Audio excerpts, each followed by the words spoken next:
He looked her up and down right there on Main Street, this man who thought he owned the valley, and laughed loud enough for the whole town to hear. Caleb Walker actually sent away for that? Eliza Carter stood in the dust with a worn suitcase, her grandmother's cast-iron skillet, and a notebook full of ideas, and she didn't say a single word back. She didn't have to. Because what Harlan Voss didn't know, what none of them knew, was that the woman they were laughing at was about to save a failing ranch, expose a 40-year land fraud, and change the entire valley forever. If you've ever been underestimated by someone who should have known better, this story is for you. Hit like, drop your city or country in the comments so I can see how far this story has traveled, and subscribe so you never miss what comes next. The stagecoach hadn't even rolled to a full stop before Harlan Voss opened his mouth. He was standing outside Callaway's general store with 3 other men, the kind of men who had nothing better to do on a Tuesday afternoon than lean against whatever was solid and pass judgment on whatever moved. Voss was the tallest of them, broad through the chest, with a silver watch chain draped across his vest like he needed everyone to know he could afford one. He had the face of a man who smiled often and meant it never. A politician's face, though he'd never run for anything official. He didn't need to. In Dry Creek, Montana, Harlan Voss had spent the better part of a decade making himself the kind of man people checked with before they made decisions. Not because they trusted him, because they were afraid of what happened when they didn't. He watched the stagecoach pull up. He watched the door swing open. He watched the driver climb down and reach up to help a woman step out onto the packed dirt of Main Street. Then he laughed. Not a quiet laugh, not the kind a man keeps to himself. He laughed the way men laugh when they want the sound to carry, when the point isn't the joke, but the audience. "Lord Almighty," he said, loud enough that 2 women on the opposite boardwalk turned to look. Caleb Walker actually sent away for that? The woman on the street either didn't hear him or chose not to show it. She was plain. That was the word that settled over the crowd gathering at the edges of the street, the way dust settles after a wagon passes. Plain. Medium height, somewhere between young and not so young anymore, wearing a dark traveling dress that had seen better days, her brown hair pinned back without any particular fuss. She carried a worn leather suitcase in one hand and what appeared to be a cast-iron skillet wrapped in burlap tucked under her other arm, which made the watching crowd murmur and exchange glances. A small notebook stuck out from her coat pocket. She didn't look around frantically, the way people sometimes do when they arrive somewhere new and feel immediately overwhelmed. She looked at the town the way someone looks at a problem they've already started solving in their head. Methodical. Like she was taking inventory. Voss wasn't finished. He pushed off the wall and took 2 steps toward the street, not approaching her exactly, just repositioning himself so that his commentary had a better angle. "Thought Caleb had more pride than this," he said to the man beside him, though his voice was still carrying. "Sends all the way to wherever it is brides come from, and this is what shows up. He must have been more desperate than I thought." The man beside him, a heavy-set fellow named Dunn, who laughed at whatever Voss said because that was his primary function in life, chuckled on cue. One of the women on the boardwalk didn't laugh. She pressed her lips together and looked away. The woman with the skillet finally turned her head toward the sound. She looked at Harlan Voss for a moment, not a long moment, just enough to see him clearly. And then she looked away again. She looked instead at the road that led out of town, the rutted trail that curved northwest toward the Walker property, and something in her face shifted slightly, a small and private thing, like she was making a decision. She picked up her suitcase. She adjusted the skillet under her arm. She walked toward the livery at the end of the street to ask about transportation, and she did not look at Harlan Voss again. That would bother him later. Not immediately. Immediately, he was still basking in the sound of Dunn's laughter. But later, when he had time to think about it, the fact that she'd looked at him and then dismissed him like he was scenery would sit in his chest like a splinter he couldn't quite reach. The man who'd sent for her was already having a bad morning before the stagecoach arrived, which was not unusual because Caleb Walker had been having a string of bad mornings going on 3 years now. He was in the south pasture when one of his hands, a young man named Pete Greer, who was good with horses and not much else, came riding up fast to tell him the stage had come in. Caleb was in the middle of examining a fence line that was deteriorating faster than he could patch it, which was a fair metaphor for the ranch in general if he'd been the type to think in metaphors, which he was not. "She here?" he said, without looking up from the fence post. "Yes, sir. Arrived about 20 minutes ago. She's waiting at the livery." Caleb straightened up and pressed one hand against the small of his back, where 3 years of poor sleep and a bad fall off a horse in the spring had left something that wasn't quite pain but wasn't quite right either. He was 38 years old and looked, on hard days, like he was 45. He had the particular kind of tiredness that comes not from a single disaster, but from a long accumulation of smaller ones. A drought year, then a disease that moved through half his cattle, then the thing with the bank, then his foreman quitting without much explanation. None of it was dramatic. It had just been steady, and steady erosion was sometimes worse than catastrophe, because catastrophe at least had an end. "I'll go get her," he said. Pete looked at him like there was something else he wanted to say. "What?" Caleb said. "Nothing, sir. Just Voss was out front of Calloway's when the stage came in." Caleb's jaw tightened briefly. And he said some things. In front of people. He always does." Caleb pulled on his jacket. "Go fix that third post. It's got termite damage at the base." He rode into town with the kind of expression that made people step out of his way on the street. Not because he was threatening, but because there was something about a man who is holding himself very carefully that signals this is not the moment to add anything to his load. He tied his horse outside the livery, pushed the door open, and walked inside.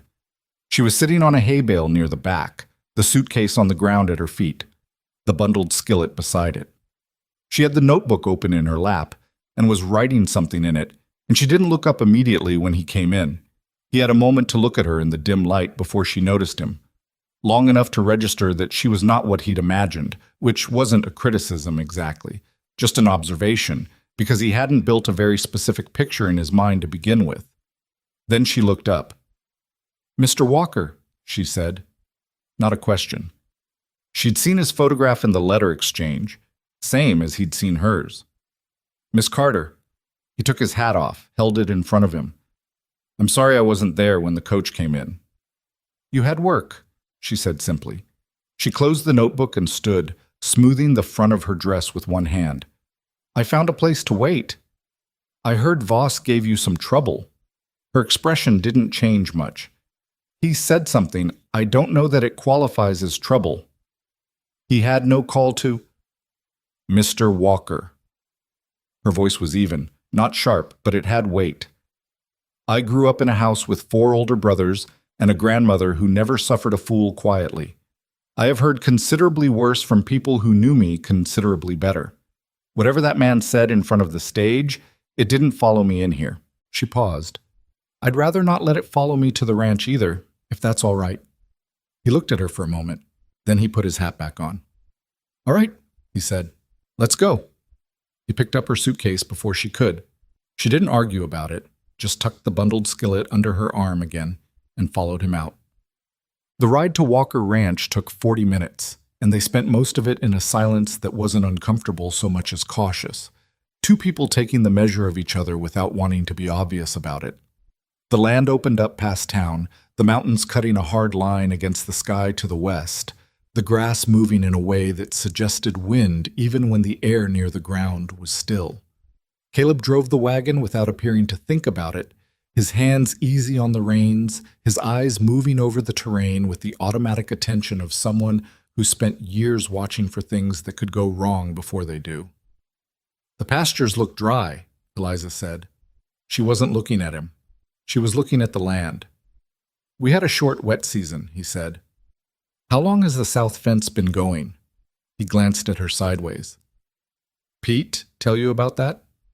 "No, I could see it from the road. 3rd post section, the lean." She paused. "I'm not criticizing. I'm trying to understand what I'm walking into." A beat of silence. 3 weeks, he said. "Maybe 4. "And the smokehouse? Is it still operational?" Another glance. "What makes you think there's a smokehouse?" "The property size you described in your letters. The number of hands you're feeding. You'd need one. The question is whether it's being used." Caleb was quiet for a moment. "It's been closed up," he said, "since my wife passed." Eliza nodded once, She didn't offer condolences. He had the feeling she understood somehow that what he needed was not to have it acknowledged again, but to have it treated as information, relevant, important, but not a wound that required constant tending. "How long ago?" she said. "Going on 3 years." She wrote something in the notebook. He watched her hand move out of the corner of his eye and didn't ask what she was writing. "I'm not coming to replace her," Eliza said, "in case that's a concern." "It's not," he said. And then, more honestly, "Or if it is, it's not the main one." "What's the main one?" He thought about how to say it. "The ranch is struggling. I need a partner, not just a household presence. Someone who can hold things together while I'm in the field. Someone who can make decisions." He paused. "I don't know if that's what you were expecting." "It's what I was hoping for," she said. He didn't know what to do with that, so he just kept driving. Mpam. The ranch hands were waiting, in the loose, trying not to look like they're waiting way that men adopt when they've been told something is happening and they're curious but don't want to admit it. There were 4 of them. Pete Greer, who'd already met her. A wiry older man named Chester, who'd been with the Walker property longer than Caleb himself had been in charge of it. A broad-shouldered young man named Roy Boggs, who was 22 and strong as a draft horse and had approximately that animal's gift for conversation. And a quiet, watchful Mexican hand named Miguel Santos, who spoke when he had something to say and otherwise preferred silence, which Caleb had always respected. They were doing things, working on tack, moving feed bags, checking something near the water trough. None of them were actually looking at the wagon coming up the drive. Caleb noticed and didn't say anything about it because there was no point. He helped Eliza down from the wagon, which surprised her slightly. Not the act itself, but the matter-of-fact way he did it. Without ceremony, just extending a hand because the step was steep. She took it. Chester was the first to actually approach. He was 60 or close to it, with a face like weathered saddle leather and eyes that had seen enough that they'd settled into a permanent mild squint. He pulled his hat off. "Ma'am," he said, "Chester Pratt. I've been with this property going on 18 years. "Eliza Carter," she said. "Pleased to meet you, Mr. Pratt." "Chester's fine." He replaced his hat. "You had a long trip." "I did." "The kitchen could use a looking at," he said, in the tone of a man who's been waiting to say this for some time, but didn't feel he had the standing to say it to anyone available. "If you're inclined." As Caleb opened his mouth. "I'd like that," Eliza said, before he could say whatever he was going to say. "After I've put my things down." Chester nodded with the particular satisfaction of a problem about to be handed to someone competent. Roy Boggs looked at the suitcase and then at the skillet still tucked under Eliza's arm, and then at the suitcase again, like he was trying to work out a puzzle. Miguel Santos watched from near the water trough with no particular expression. Pete Greer was looking at the ground. "Pete," Caleb said. The young man looked up. He had the look of someone who'd done something he felt bad about but hadn't yet decided whether to confess it. "Something on your mind?" Caleb said. "No, sir," Pete said. A beat too fast. Caleb looked at him another moment, then let it go. He picked up Eliza's suitcase and led her toward the main house. The house was a farmhouse, solid and square, built by Caleb's father 22 years ago with the intention of adding a second story that never got added. It had a good front porch, a main room that served as sitting area, and sometimes dining room both, a kitchen at the back that was larger than it needed to be, and currently in a state of organized neglect, the kind of neglect that comes not from carelessness, but from too much to do in too many other directions. Things were where they belonged, approximately, but nothing had been looked at closely in some time. Eliza set the bundled skillet on the kitchen table. She untied the burlap and unwrapped it, and the skillet sat there in the afternoon light, old and black and deeply seasoned, clearly the veteran of 1,000 meals. She ran one hand across the surface briefly, the way people touch things that mean something to them when they need a moment to settle. "Your grandmother's?" Caleb guessed. He'd set her suitcase down near the hall and was standing in the doorway, not quite in the kitchen. "My grandmother's," she said. "She was the one who taught me everything that matters about feeding people. She said cooking wasn't about making things taste good, though that mattered too. It was about understanding what people needed and making sure they had it." A pause. "She meant it practically, not poetically." How'd she end up? Eliza smiled just slightly. 91 years old, buried in the garden she grew for 40 years. She looked around the kitchen. She would have had things to say about this room. Is that good or bad? She would have said the same thing she said about most problems. Eliza moved to the cupboard and opened it, examined the contents with methodical eyes. That there's no point talking about what's wrong if you're not willing to fix it. She moved to the next cupboard. This is a bigger space than you're using. The storage isn't efficient. The perishables are too close to the heat. The staples aren't organized for rotation. I know, Caleb said. I didn't know how to... He stopped. You didn't have time, she said, without making it a question. And it wasn't your expertise. She turned to look at him across the kitchen. That's why I'm here. He leaned against the doorframe. Miss Carter. Eliza. Eliza. He said it like he was testing how it sounded.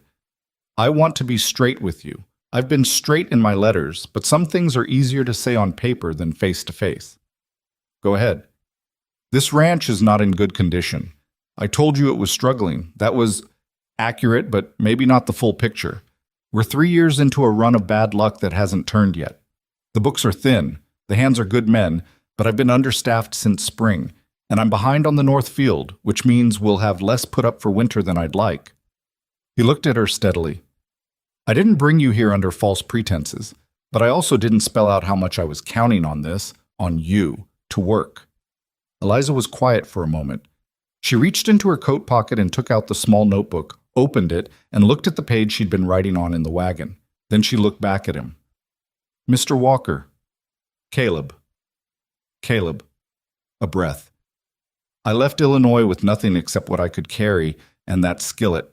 I answered your notice because you were honest about wanting a partner, not a decoration. I'm not here to be frightened off by an honest accounting of what's needed. But I need you to tell me things straight, all the time. Not managed, straight. I can do that, he said. And I need to be in the room when decisions get made, not after. Something moved in his expression. Not quite surprise. Closer to recognition, like she'd named something he'd been thinking without quite finding the words. All right, he said. Then we'll be fine, she said. She turned back to the cupboard. Or we won't, but we'll fail honestly, which is the better kind. He almost laughed. It surprised him enough that he didn't quite, but the impulse was there. Chester says the kitchen needs looking at, he said. Chester's right. She was taking canned goods off the shelf and examining them, making notes. Tell him I'll start in the morning. Tonight I need to understand what I'm working with. I'll tell him. Caleb pushed off the doorframe. Dinner? 2 hours, she said without looking up. And if there's anything in this smokehouse you want salvaged, I'll need to see it in the morning. He paused. You mean to use it? I mean to get it working in the next week, she said. Properly working, not as a novelty. A beat of silence. All right, he said. He left her in the kitchen, and she heard his boots on the floor moving away. She stood for a moment with her hand on the shelf, listening to the sounds of the house settling into late afternoon. The distant clank of something in the barn, the wind across the roof, a horse somewhere making its opinion known. She opened the notebook to a fresh page. Across the top she wrote, Walker Ranch, Day 1. Then she started making her list. Dinner that first night was simple. Beans and cornbread and the last of some dried beef, which was not impressive but was adequate, and more than the hands had been eating with any consistency, judging by the way Roy Boggs ate 3 portions without appearing to notice he was doing it. Chester ate steadily and said nothing, but watched Eliza with the eyes of a man revising an estimate. Miguel Santos ate quickly and thanked her when he was done, quietly, and that was more than he said to most people. Pete Greer kept his head down. Caleb ate the way men eat when they've been used to eating alone, efficiently, without particular pleasure or displeasure, fuel rather than experience. But at some point near the end, he looked up from his plate at the nearly empty pot on the stove and then at the table and then back at his plate, and something passed across his face that was hard to name. Satisfaction, maybe. Or the ghost of something that used to feel like home. He didn't say anything, but he noticed. Eliza noticed him notice. After dinner, when the hands had drifted back to the bunkhouse and Caleb had gone out to check on something in the barn, She cleared the table and washed up, and then sat at the kitchen table with her notebook and went back through what she'd written that afternoon. The supply situation was worse than it needed to be. There were stores here, but they weren't being used in the right order or the right proportion, and there was waste happening that could be stopped with some basic changes to how things were organized. The smokehouse was the bigger opportunity, if it was in the condition she suspected rather than something that had deteriorated past saving. She would know in the morning. She was still writing when Caleb came back in through the back door. He stopped when he saw the light still on. "You should rest," he said. "You've had a long day." "I'll rest when the list is done," she said. She didn't look up. He came into the kitchen and poured himself a cup of water from the pitcher on the counter. He stood there and looked at the table covered in her notes. Supply inventory sketches, numbers, what appeared to be a rough map of the kitchen layout, with alternate arrangements sketched in. His expression was difficult to read. "What happened to your wife?" Eliza said. She kept her voice level. "You don't have to tell me, but if I'm going to understand this place, I should understand what it was." A long pause. He sat down at the other end of the table, the cup between his hands. "Her name was Sarah," he said. "She was here 3 years before I was. This was her family's land originally, her father's. I married her and took on the property with her. She knew this land better than I ever will." He looked at the cup. "She had a fever in February of '88, came on fast and didn't go slow." He paused. "She was the kind of person who held things together just by being in the room. When she wasn't, things started coming apart. Not all at once, just gradually." "That's how it goes," Eliza said. "Yes." His voice was quiet. "The hands didn't leave because they didn't respect me. They left because the center was gone. The thing that made it feel like a place worth staying." He looked up at her. "I'm not telling you this because I want you to be that. I'm telling you because I think you should know why the place is the way it is." Eliza looked at him. "She built it," she said. "Not a question." "She built most of it," he said. I maintained it, which isn't the same thing." Eliza wrote something in her notebook. Then she looked up. "What she built isn't gone," she said. "It's just been unattended. That's different." She paused. "Some things can't come back, but systems can. Structure can." She closed the notebook. "That's what I know how to do." He was quiet for a moment. Outside, the wind had picked up, pushing at the corners of the house. "There's something else you should know," he said. Something in his tone made her set down her pen. "Harlan Voss," he said, "the man at the store in town. He's not just rude." I gathered. "He's been making moves on some of the water rights along the northern edge of my property. Nothing formal yet, but there have been conversations with the county assessor, with some of the other ranchers. He's building something." Caleb looked at her steadily. "I don't know exactly what yet, but I want you to know the situation isn't just the ranch itself. There's pressure coming from outside, too." Eliza was quiet. She looked at the notebook in front of her. Then she looked at Caleb. "You should have told me this in the letters," she said. "I know." A pause. "I was afraid you wouldn't come." She considered him. He was a man who was used to managing things, or trying to, and not particularly used to asking for help, and the fact that he'd sent for a stranger at all probably meant things were further along than he'd let on in the correspondence. She knew that type. She'd grown up in a house full of that type. "Voss," she said. "What does he actually want?" "The eastern pasture land. There's a spring on it that feeds into the creek. If he controls the spring, he controls the water for 3 properties below it, including mine." Caleb set down the cup. "He's done it before. Bought out the Hennessy farm 2 years ago when Jim Hennessy got into debt.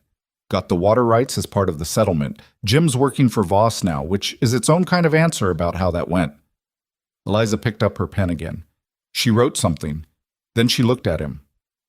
"What's the status of your title on that eastern land?" she said. He blinked. "It's mine. Has been since—" He paused. "Since Sarah's father filed it. 1871. Have you looked at the original survey documents recently?" He thought about it. Can't say I have. Not since we registered the deed update after Sarah's father passed. She wrote something else. I'll want to look at them, she said. Not because I think there's a problem. Because if Voss is laying groundwork, he needs a crack to get into, and the way that type works is they find one before you know it's there. She closed the notebook. My grandfather lost 40 acres to a man like that, forged survey markers. It took 3 years and most of what the family had to fight it, and they only won because a neighbor had kept old records that nobody thought mattered anymore. She met his eyes. I know what that looks like from the beginning. Caleb was quiet for a moment. How old were you? He said. 12, she said. Old enough to watch. Old enough to understand what was happening. A pause. Old enough to learn. The wind pressed against the windows. Somewhere in the barn, a horse shifted and settled. Get some rest, Caleb said. He stood up, picked up his cup. The smokehouse is in the back. I'll show you in the morning. Thank you, she said. He stopped in the doorway.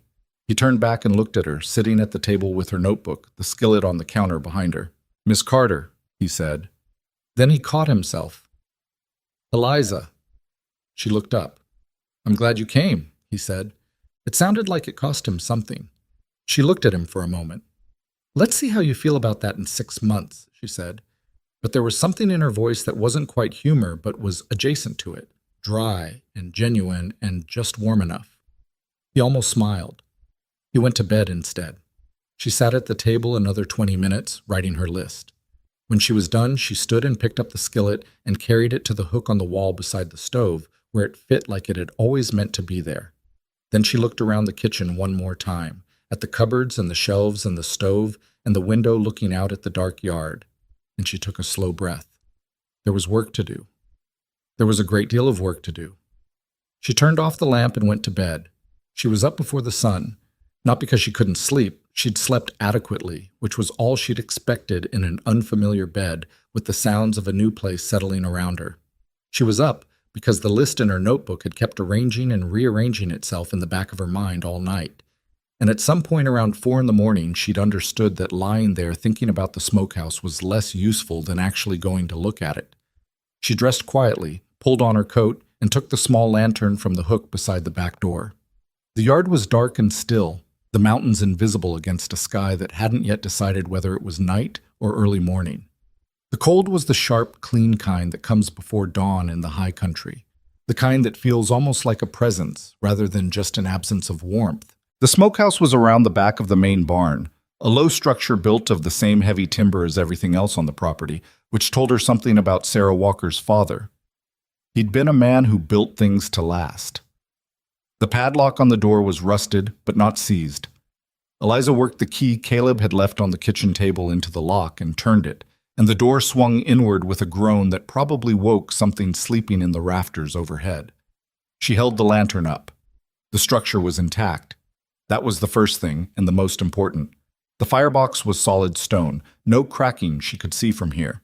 The hanging racks were still in place, iron hooks spaced at proper intervals across the ceiling. The ventilation was designed well. She could see that from the placement of the upper openings, the way air would move through if a fire were burning below. Whoever had built this had known what they were doing. What was wrong with it was simpler and less structural than she'd feared and more symptomatic than she'd hoped. 3 years of no use had left ash in the firebox that had gone damp and compacted into something closer to cement. 2 of the hanging rack supports had rust that would need to be addressed before they could bear real weight safely. The interior walls were coated in old smoke residue that had gone stale, which would have to be cleaned before anything cured in here would taste like anything except neglect. None of it was unfixable. All of it was work. She stood in the doorway of the smokehouse in the pre-dawn dark with her lantern and her notebook and wrote down everything she saw. Then she wrote down what she needed. Then she wrote down what order to do things in, because order mattered. You couldn't season wood that wasn't dry, couldn't hang meat on racks that weren't safe, couldn't build a fire in a box full of wet ash. She was still writing when she heard boots on the ground behind her. "You've been up a while," Caleb said. "So have you," she said without turning. She could hear that he'd already been to the barn. There was the particular sound a man makes when he's been around horses in the morning, some quality in the way he moved. He came and stood beside her in the doorway, looking in. He was quiet for a moment. "Well," he said. "It's fixable," she said. "The bones are good. Your wife's father knew how to build." Something passed over Caleb's face. "He did," he said. "Built everything on this property himself, mostly. Him and one helper." He looked at the firebox. "Sarah always said the smokehouse was the one thing on the ranch that never gave them trouble." "It won't be trouble," Eliza said. "But it'll be a week's work before it's right, and I'll need 2 things from you." "What?" "Time from Roy. He's the strongest, and what needs doing here is not complicated, just heavy, and hardwood. Proper seasoned oak, not whatever green wood the barn has sitting in it." Caleb thought about it. "Chester knows a man who mills hardwood. I can send word today." "Today," she said, not as a pressure, but as a confirmation. "Today," he said. She closed the notebook. She looked into the smokehouse one more moment, the lantern light catching the iron hooks on the ceiling, all those empty hooks that had once held something. "I'll have it running by the end of next week," she said. "And once it's running, the hands will eat differently, better. And when people eat better, they work better and stay." Caleb looked at her. "Is that from your grandmother?" "That's from watching," she said. She turned from the doorway. "Now I need to start breakfast before the hands are up, because first impressions with men who work with their bodies are almost always made at the table." She walked back toward the main house, and after a moment, Caleb followed. Roy Boggs was, as Eliza had already assessed, not a man of many words, but he was a man of considerable willingness, which turned out to be worth considerably more. She explained what needed to happen in the smokehouse. The firebox cleared, the racks pulled and examined for structural integrity, the walls scrubbed with the mixture she would prepare, and the ventilation openings checked and cleared. She explained at once, clearly, without talking down to him or assuming he understood more than he did. She answered the 3 questions he asked, which were practical and specific and showed he'd actually been listening. Then she handed him a heavy brush and told him to start with the firebox ash. He went without complaint. Chester appeared at the kitchen door at 7:30, just as she was finishing the breakfast cleanup. He stood in the doorway for a moment, watching her work, then said, "You know anything about the feed rotation?" "Some," she said. "Tell me what's been happening." What had been happening, as Chester explained it in the direct, sentence-sparing way of a man who had spent too many years around livestock to have patience for anything that didn't matter, was that the feed storage was not organized in a way that made sense if you were trying to avoid waste. Things were going bad before they were used. Good grain was sitting at the back of the store, while older grain got pushed to the sides and forgotten. It wasn't catastrophic, they weren't losing massive amounts, but it was steady, the same kind of steady erosion as everything else. "How long has it been this way?" Eliza asked. Chester pulled at the brim of his hat. "A while," he said, which was his way of saying since Sarah died without saying it. Eliza nodded. "Walk me through it," she said. "I want to see it." They spent an hour in the feed store, which was not how Eliza had planned the morning, but turned out to be necessary in a way she hadn't anticipated. Chester knew where everything was and why, or why it had been once. He knew the reasoning behind the original organization. Sarah's reasoning, she gathered, from the way he explained it, the careful way he skirted the attribution. The problem wasn't that the system had been abandoned. The problem was that it had been maintained in the letter without the understanding of why each part mattered. "You can fix this," Chester said. He wasn't asking, he was arriving at a conclusion. "I can fix this," she agreed. "It'll take a reorganization that'll take a day to do right, and it'll need everybody's cooperation to maintain." "I'll make sure of it," Chester said, and she believed him, because he was the kind of man whose word was the kind that stuck, not because he was loud about it, but because he never offered it lightly. By mid-morning, the smokehouse ash was cleared, the racks were down and being examined, and Chester had started rearranging the front section of the feed store. Eliza was in the garden, which was her next problem. The garden was large, larger than she'd expected, which was encouraging, but it had been planted without a succession plan, meaning everything had gone in at once and would come up at once and provide abundance for 3 weeks and then nothing. She walked the rows with her notebook, making notes on what was planted, what the soil condition looked like, what was already showing stress from the dry season. She identified 2 sections that could be turned and replanted with cool weather crops that would extend the harvest window by 6 weeks if she moved quickly. She was on her knees in the 3rd row when she heard the sound of a horse coming up the drive. She stood. It was Pete Greer coming back from town with supplies Caleb had sent him for that morning. Behind him, on a second horse, was a man she didn't know, thick through the middle, well-dressed in the particular way that announced money rather than taste, with the easy posture of someone who was accustomed to arriving places and finding people ready for him. Pete looked uncomfortable in a way that was by now familiar. The man with him looked around the property with the appraising eyes of an accountant, not a visitor. He looked at the barn, at the fence lines visible from the drive, at the house. He did not look at Eliza in the garden, which told her he hadn't noticed her, or had noticed and dismissed. Caleb came out of the barn. "Voss?" he said. His voice was flat. So this was what Harlan Voss looked like up close. In town, she'd only had a moment. Here, in the daylight, on what was technically Caleb's ground, she could see him more clearly. The studied relaxation of him, the way he moved off his horse with the ease of a man who never felt he was anywhere he didn't belong. He was probably 50, she thought, or close to it. He had the look of someone who had been a physically imposing young man and had maintained the manner of it after the body had softened somewhat. "Caleb," Voss said pleasantly, "I heard your bride arrived. Thought I'd come by, pay my respects." He looked at the house. Then, apparently having decided she was there after all, he looked at Eliza in the garden. "Mrs. Walker," he said. The slight emphasis on the name, just enough to make it sound like a correction of something assumed rather than an acknowledgement. "Miss Carter," Eliza said. She hadn't moved from the garden row. "We haven't yet married." Voss smiled. "Of course." He turned back to Caleb. "Wonderful thing. Mail order arrangements. Very practical." The word practical in his mouth had a particular quality, like a stone wrapped in cloth. "I hope you'll be happy together." "What do you want, Harlan?" Caleb said. Voss adopted the expression of a man mildly surprised by directness. "I'm just being neighborly." "You've never been to this property before to be neighborly." "Well," Voss looked around again. "Things change." He pulled something from his breast pocket, a folded paper, which he held out toward Caleb. "I had my surveyor out last week, doing some routine work on the eastern boundary of my property. He came across a discrepancy."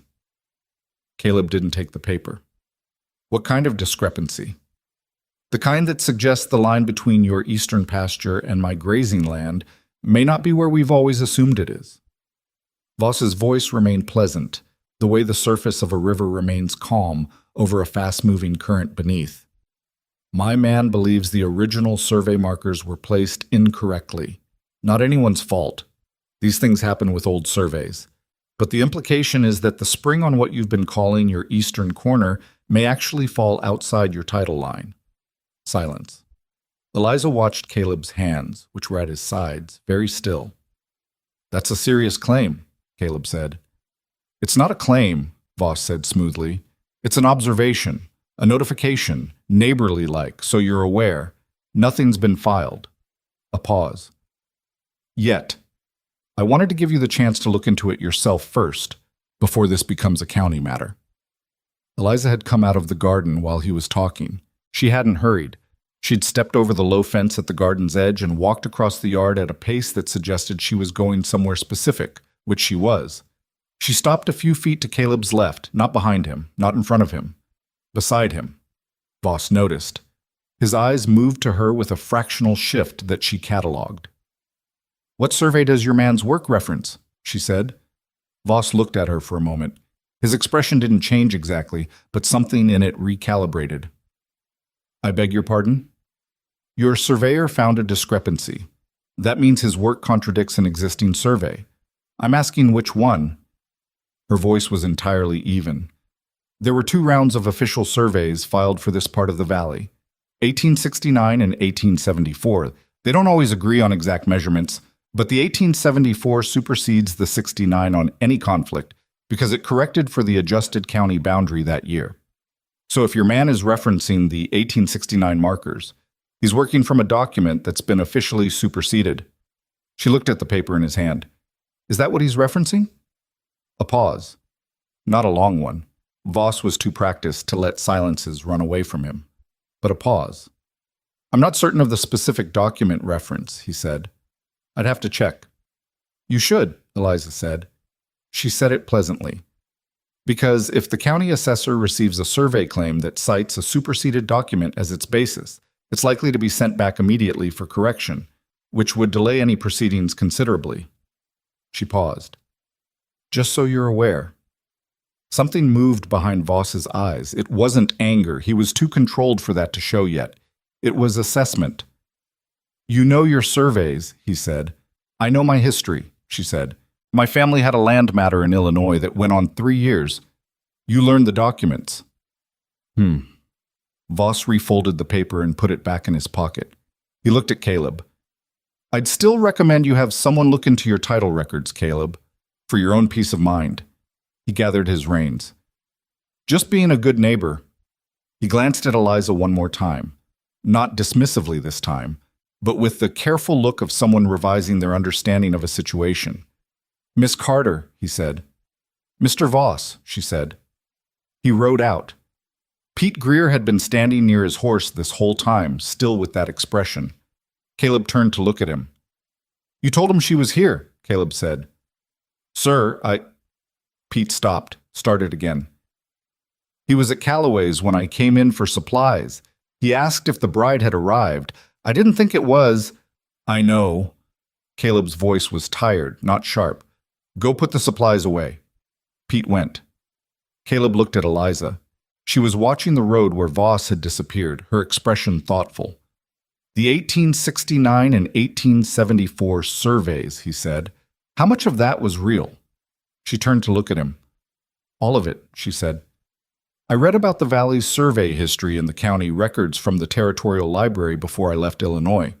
I wanted to understand the land situation in this part of Montana before I came.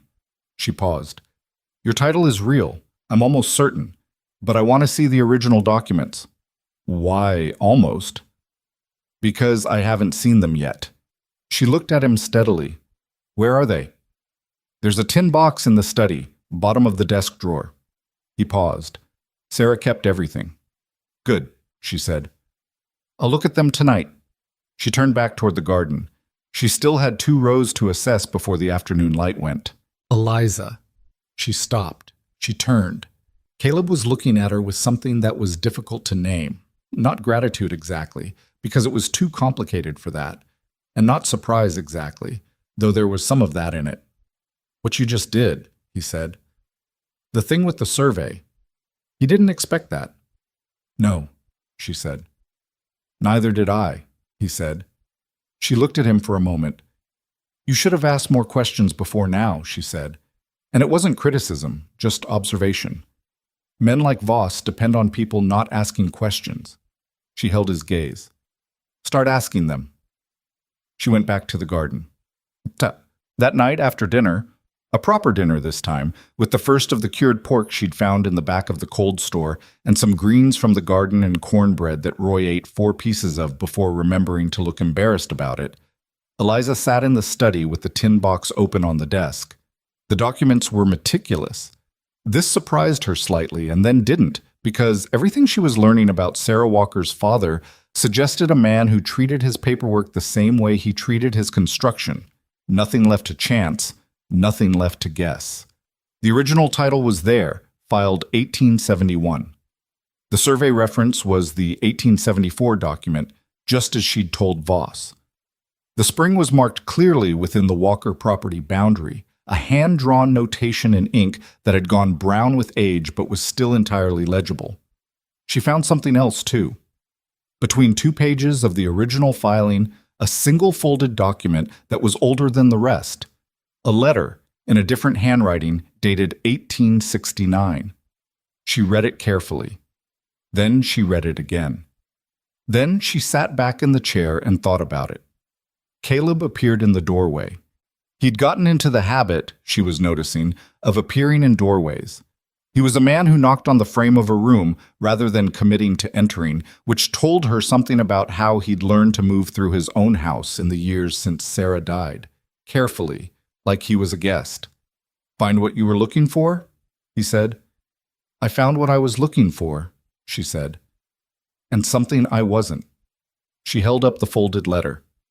"Did you know Harlan Voss's father and your wife's father had a water dispute in 1869? Caleb's expression shifted. He came into the room fully then and sat in the other chair across the desk. She handed him the letter. He read it. He read it again. "I didn't know this existed," he said. "Sarah might not have known either," Eliza said. "Or she knew and put it here deliberately in case it was needed." She watched him look at the letter. It's a correspondence from the county land office, addressed to her father. It references a complaint that was filed against the Voss family in 1869 for attempting to alter survey markers along the creek boundary. The complaint was dismissed when the new survey was conducted in 1874 and the boundary was confirmed. She let that sit. Harlan Voss is not the first person in his family to try this. Caleb looked up from the letter. His face was doing something complicated. "He's doing what his father failed at," he said. "And he's counting on nobody knowing the history," she said. "The 1869 complaint isn't in the public county records anymore. I checked what was available in the territorial library before I left Illinois, and it wasn't there. But this letter references it, which means we have documentation of a pattern." "Is that useful?" Caleb said. "Legally?" "I don't know yet," she said honestly. "I'd need someone who knows property law to tell me how useful, but it's not useless." She took the letter back and put it carefully in the tin box on top, where it could be found again quickly. "What I know is that Voss needs people to believe they have no ground to stand on. That's his method. That's how he got the Hennessy property. Jim Hennessy believed he had no options." She closed the box. "We have options. Not all of them are clear yet, but we have them." Caleb was quiet. He was looking at the tin box on the desk, at the careful handwriting on its side that Sarah's father had put there. The word documents in letters that had lasted 20 years already, and looked like they'd last 20 more. "She would have liked you," he said. He said it carefully, like it was something he'd been deciding whether to say. Eliza looked at him. "I don't know about that," she said, "but I hope she'd have approved of what I'm trying to do here." "She would have," he said. No hesitation this time. Eliza put the tin box back in the drawer. She stood up and pushed the chair in and picked up her notebook from the corner of the desk. "Go to sleep, Caleb," she said. "I need you clear-headed tomorrow. I'm going to need help pulling the third post from the south fence before it fails completely." He blinked. "That's a manual job." "I know," she said, "but Chester told me this morning you've been putting it off because you keep thinking you'll have time to get to it later, and later keeps moving." She gave him a look that was not unkind, but was not soft either. "Later is tomorrow morning." He stood. He was almost smiling, that almost smile she'd caught twice now. "You talked to Chester about the fence?" "Chester talks to me about whatever needs doing," she said. "He's been waiting for someone to talk to." She moved past him toward the door. "There's more in that man's head about this property than you've been asking for." She went down the hall. Caleb stood in the empty study for a moment, looking at the desk where the tin box was, at the empty chair where she'd been sitting. Then he turned off the lamp and went to bed. By the end of the first week, the smokehouse was close. Roy had worked on it every afternoon with a commitment that had surprised even Chester, who'd known the young man longer. The firebox was clean, the racks were back in place. 2 of them had needed the iron reinforced, which Miguel had done with quiet competence and no commentary. And the walls had been scrubbed and left to air for 3 days. The hardwood arrived on Thursday, stacked in the wagon of Chester's contact, a broad-faced man named Albright, who drove it in from the mill 40 miles east and stayed for coffee and appeared to enjoy the kitchen in a way that suggested he hadn't had a proper cup in some time. "This is good," he said about the coffee in a tone that communicated considerable history with bad coffee. "It's the same coffee it always is," Chester told him. "No, it is not," Albright said. Chester looked at Eliza, who was at the counter and not looking at either of them. Chester looked back at Albright and said nothing. Eliza started the first fire in the smokehouse on Friday evening, just as the sun was going below the mountains. She used the dried hardwood and the technique her grandmother had shown her, building the fire in stages to get a consistent temperature before anything was ready to hang. She sat beside it and tended it and watched the smoke begin to move correctly through the structure, lifting through the ventilation the way it was supposed to, the color and density of it telling her what she needed to know. Caleb came out at full dark and stood at the doorway. She was inside on a low stool, the fire low and steady, the smoke moving. "It's working," he said. "It's working," she confirmed. He was quiet for a moment. "I haven't smelled that since—" He stopped. She didn't say anything. She poked the fire and watched the smoke rise. "It's a good smell," he said finally. Not what he'd started to say, but true enough. "The first batch will be ready in 4 days," she said. "I'll put up the beef cuts Chester identified this morning, and if it goes the way it should, we'll have enough properly preserved meat going into September to carry the hands through to October without relying on town supply." "That's the difference between making it to spring and not," Caleb said. "I know," she said. "That's why I started with this." He sat down on the ground just outside the doorway, his back against the wall, long legs stretched out in front of him. It was the most relaxed she'd seen him, which wasn't entirely relaxed but was less coiled than usual. He looked up at the dark sky. "Boss hasn't come back," he said. "He won't come back quickly," she said. "He's figuring out how much I know.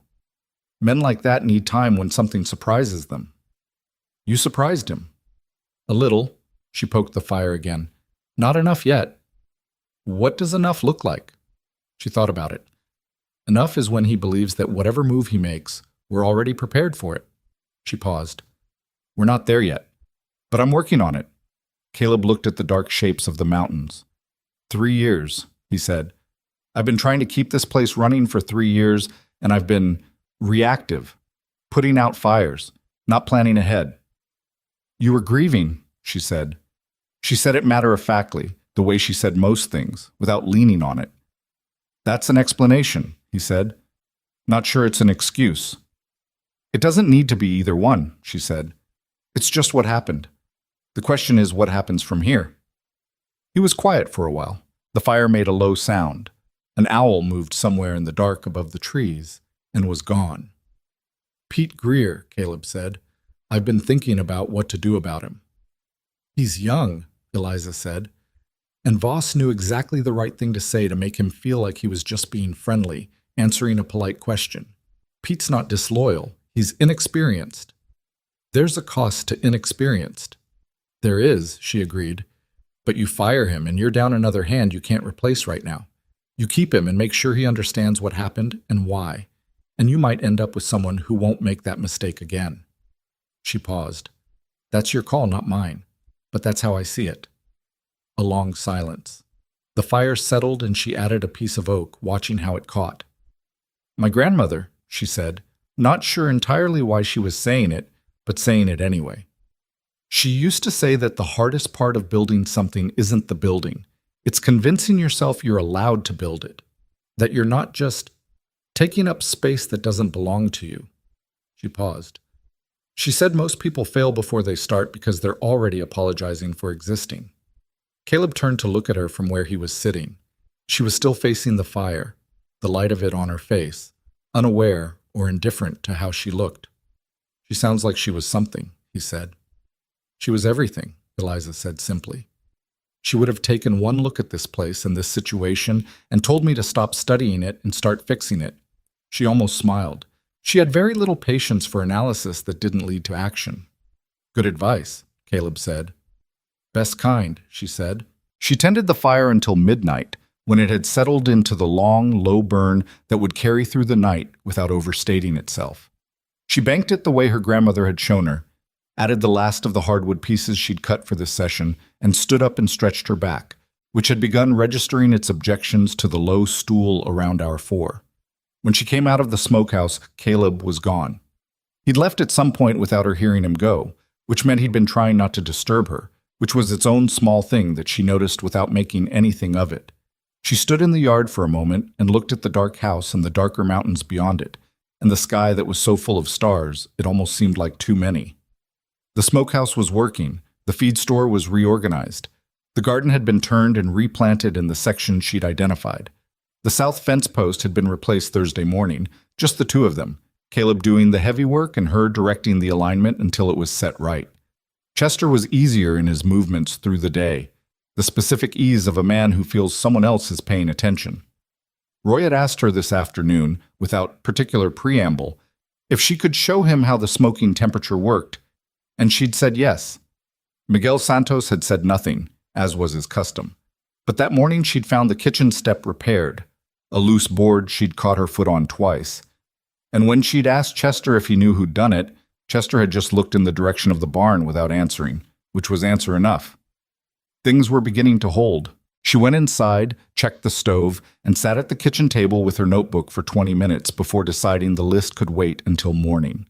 She went to bed with the smell of hickory smoke faint in her hair, and slept better than she had since Illinois. The first batch came out of the smokehouse on a Tuesday, and by Wednesday afternoon the smell had reached the bunkhouse in a way that stopped Roy Boggs mid-sentence in a conversation he was having with Pete about nothing in particular. He just stopped talking and turned his head toward the main house like a dog hearing something at the edge of its range. "That's beef," he said. "Obviously it's beef," Pete said. "No." Roy shook his head slowly. "That's beef." He wasn't wrong. There was a difference, and everyone on the property understood it by dinner time, when Eliza set out the first of the smoked cuts alongside the rest of the meal. She hadn't made a production of it. She'd sliced it and put it on the table and sat down, and the first person to taste it was Chester, who chewed it once and then went very still in the way of a man who is recalibrating something he'd thought he already understood. "My God," Roy said, which caused Chester to look at him sideways. "Don't blaspheme at the table," Chester said. "I'm not blaspheming. I'm expressing genuine feeling." Miguel Santos said nothing.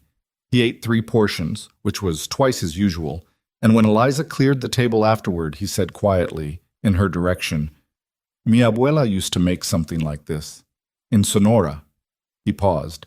It tasted like hers. Eliza looked at him. "What did she use for the wood?" "Mesquite," he said.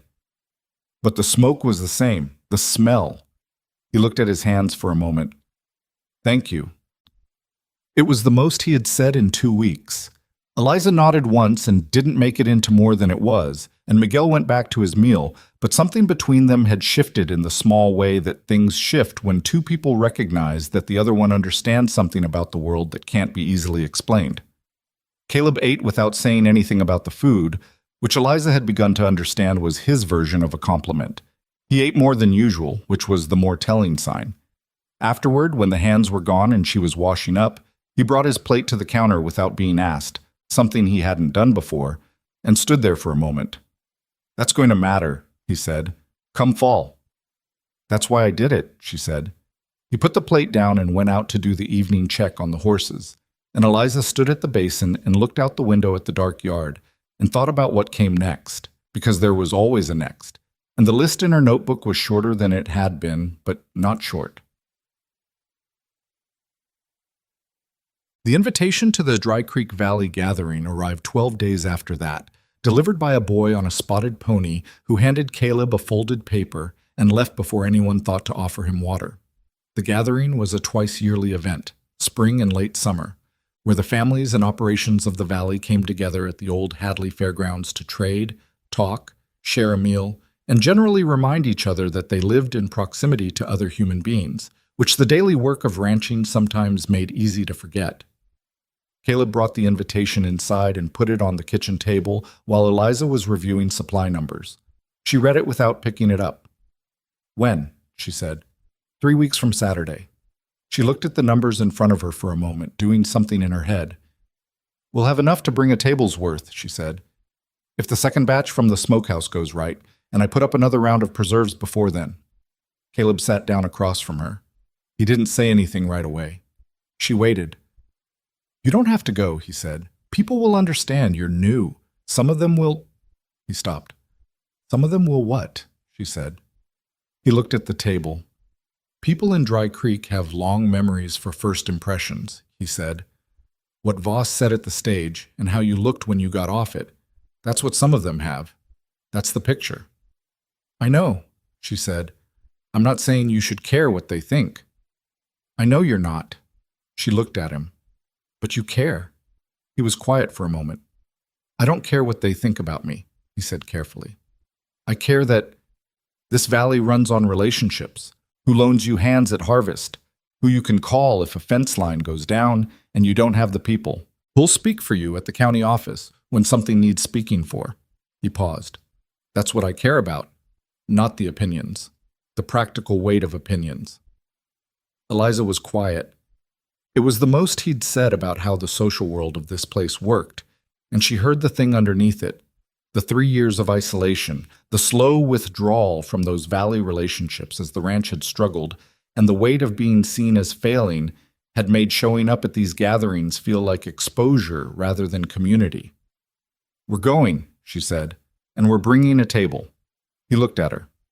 Not to prove anything, she said. To show up. There's a difference. She picked up her pencil. Tell me who the important families are. Not important by money. Important by the kind of weight you just described. He told her. She wrote it down. May. The second smokehouse batch was better than the first, which was how it was supposed to work. The firebox and walls had seasoned with the first run, and the temperature held more consistently this time, and Eliza had made a small adjustment to the ventilation that Chester had noticed and asked about, and she'd explained it and he'd listened and said simply, smarter, which from Chester was considerable. She also put up 14 jars of preserved vegetables and 6 of fruit from the garden's second planting, which was coming in fast now in the late summer heat. The kitchen smelled constantly of something, smoke from the smokehouse drifting in through the back, steam from the canning pot, bread that she'd started making every other day because it was cheaper than buying it in town, and Roy had taken to eating it in quantities that suggested he'd been subsisting on something considerably worse before she arrived, which he confirmed when she asked him directly. Chester's cooking isn't bad, Roy said carefully. But, she said. But Chester's cooking is Chester's cooking, he said, which is functional. Chester, who was in the doorway, said, I heard that. I meant you to, Roy said. He had started in the past week to talk more than he had when Eliza arrived, which she'd noticed was a function of simply having someone who responded to what he said with actual attention. Roy Boggs was not unintelligent. He'd just been, for some time, in an environment where there wasn't much point in talking. In the evenings, when the work was done, Eliza sat with the tin box and the notebook and went through the land documents again, not because she expected to find something new, but because she wanted to know them so completely that nothing Voss could produce would catch her without context. She'd written a letter to a man in Helena, a land attorney her grandfather had corresponded with before his death, whose son had apparently followed him into the practice, asking specific questions about the 1869 complaint and what standing a historical pattern of boundary interference might have in a current county proceeding. She hadn't told Caleb about the letter yet. She would when she had an answer. What she had instead, in the meantime, was a growing understanding of the valley's survey history that she'd pieced together from the documents in the tin box, from the county record abstracts she'd found in the public library, 2 towns over when she'd gone with Chester to collect a part for the wagon wheel, and from a conversation with a woman named Dorothea Hadley, widow of the man whose family owned the fairground land, who had been at the dry goods store and had spoken to Eliza with an openness and directness that suggested she was not a woman who followed the social weather before deciding how to treat a stranger. You're Walker's woman, Dorothea Hadley had said. She was 70 if she was a day, with a posture that said she'd made a decision about her spine 40 years ago and stuck to it. I'm Eliza Carter, Eliza said. I'm at Walker Ranch. Dorothea looked at her. You're the one who ran Harlan Voss off his talking points, she said. Word travels. Does it? Eliza said. This valley's got about 400 people in it, Dorothea said. Everybody knows everybody's business before they know their own sometimes. She looked Eliza up and down without any particular self-consciousness about doing it. Voss has been picking at the edges of things since his father died and left him the operation. His father was a bully. Harlan's more careful, which makes him more dangerous. She paused. What are you going to do about him? I'm still deciding, Eliza said. Dorothea nodded. "Come to the gathering," she said. "Bring whatever your smokehouse has been producing. I've heard it from 3 different people already. And talk to Tom Garrett from the Double Creek outfit. He had a survey issue 18 months ago. Voss backed off when Garrett got organized with his neighbors." She studied Eliza a moment longer. "You're not what I expected, based on the description I got from the women in town." "What did they say?" "Plain, practical, not much to look at." Dorothea said it without apology. "They weren't trying to be cruel, just that's what they saw." "That's accurate enough," Eliza said. "Maybe," Dorothea said, "but they didn't see what I'm seeing, which is someone who knows exactly what room she's standing in." She patted Eliza's arm once, briefly. "Be at the gathering. Don't hide at Walker's table. Move around." She had gone to find what she'd come in for, and Eliza had stood in the dry goods store for a moment thinking about what it meant that a woman she'd just met had assessed her more clearly in 3 minutes than most of the people she'd grown up around had managed in years. The Saturday of the gathering came in bright and cool, the kind of late summer morning in Montana that felt like a gift before the season turned and stopped offering them. Eliza was up at 4 to get things ready. The smoked beef wrapped in clean cloth, the preserves packed carefully, the bread she'd baked the night before wrapped in linen, and a batch of cheese she'd started from the ranch's small dairy operation 3 weeks ago that had come out better than she'd anticipated, firm and sharp in a way that would hold up on a table in the open air. Caleb hitched the wagon without being asked, which she was coming to understand was his way of participating in things he felt uncertain about. He showed up through action rather than words, which wasn't a flaw but was something to know. Chester rode alongside with Roy. Miguel had the morning shift at the ranch. Someone had to stay, and he'd offered without discussion, which was his way of doing most things. Pete Greer had been quiet since the conversation about what he'd told Voss. He was on the wagon with Caleb and Eliza, sitting in the back with the food boxes, and he hadn't said much for the whole ride. "About 2 miles from the fairgrounds," he said, without looking at anyone in particular. "I'm sorry about what I told him. I didn't think it through." Caleb glanced back at him. "It won't happen again," Pete said. He said it flat and direct in a way that was different from his usual quality, like he'd been rehearsing the words until they were worn down to something solid. "No," Caleb said. "It won't." A pause. "You're not firing me?" Pete said. "Not today," Caleb said. "Don't give me a reason to." Pete nodded. He looked out at the passing land. He didn't say anything else, but the quality of his silence changed. Eliza looked at Caleb from the corner of her eye. He was watching the road. She looked back at the road, too. What? The Hadley Fairgrounds were already busy when they arrived. 3 dozen wagons, at least. Horses tied at every rail. Children running in the way children do when the geography changes, and suddenly everything is a different kind of interesting. People clustered in family groups and slowly drifted between them, the way Mercury moves up. Distinct pools that occasionally merged and separated again. The smell of cooking was already in the air from multiple directions, competing and layering, smoke and something sweet and coffee that someone had set up in a massive pot near the main pavilion. Eliza watched people watch them arrive. It wasn't unfriendly, exactly. It was the particular attention of a community that knew each of its members well enough that a new member required assessment. She felt it the way you feel a shift in wind direction, not aggressive, just present. She noted the people who looked away quickly, the ones who looked longer, the ones whose expressions had a shape she could identify from across the fairgrounds as the specific shape of Harlan Voss's influence, a slight puckering, a repositioning, like they were deciding how much distance to keep. Dorothea Hadley appeared within 10 minutes of their arrival, moving through the crowd with a cane that she clearly used more for other people's awareness of her than her own need of it. She found Eliza at the table and looked at what was laid out with the eyes of someone who knew food. "Smokehouse beef," she said. "And preserves from the garden," Eliza said. "And bread from this morning. And a hard cheese." Dorothea picked up a small piece of the beef that Eliza had set out for tasting. This was her method, she'd decided, not to keep things precious and separate, but to put them out where people could encounter them naturally. Dorothea ate it. She said nothing for a moment. "That's right," she said. "Just that." "Thank you," Eliza said. Dorothea put down the small cloth she'd used and turned to survey the grounds. Tom Garrett is near the north fence, she said. Tall man, red suspenders. Talk to him before the afternoon program. She moved on. Eliza arranged the table and greeted the people who drifted toward the food, and some of them were openly curious and some were cautious, and some were the women who had apparently passed judgment at the stage and now found themselves standing in front of evidence that complicated that judgment, which they handled with varying degrees of grace.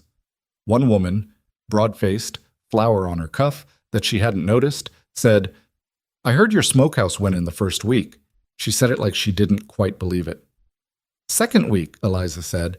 "First week was clearing and repair." The woman looked at the beef. "My husband's been after ours for 2 years," she said. "It needs new firebox stones and he keeps putting it off." "The stones aren't always the problem," Eliza said. "Most of the time it's the ash management and the ventilation angle.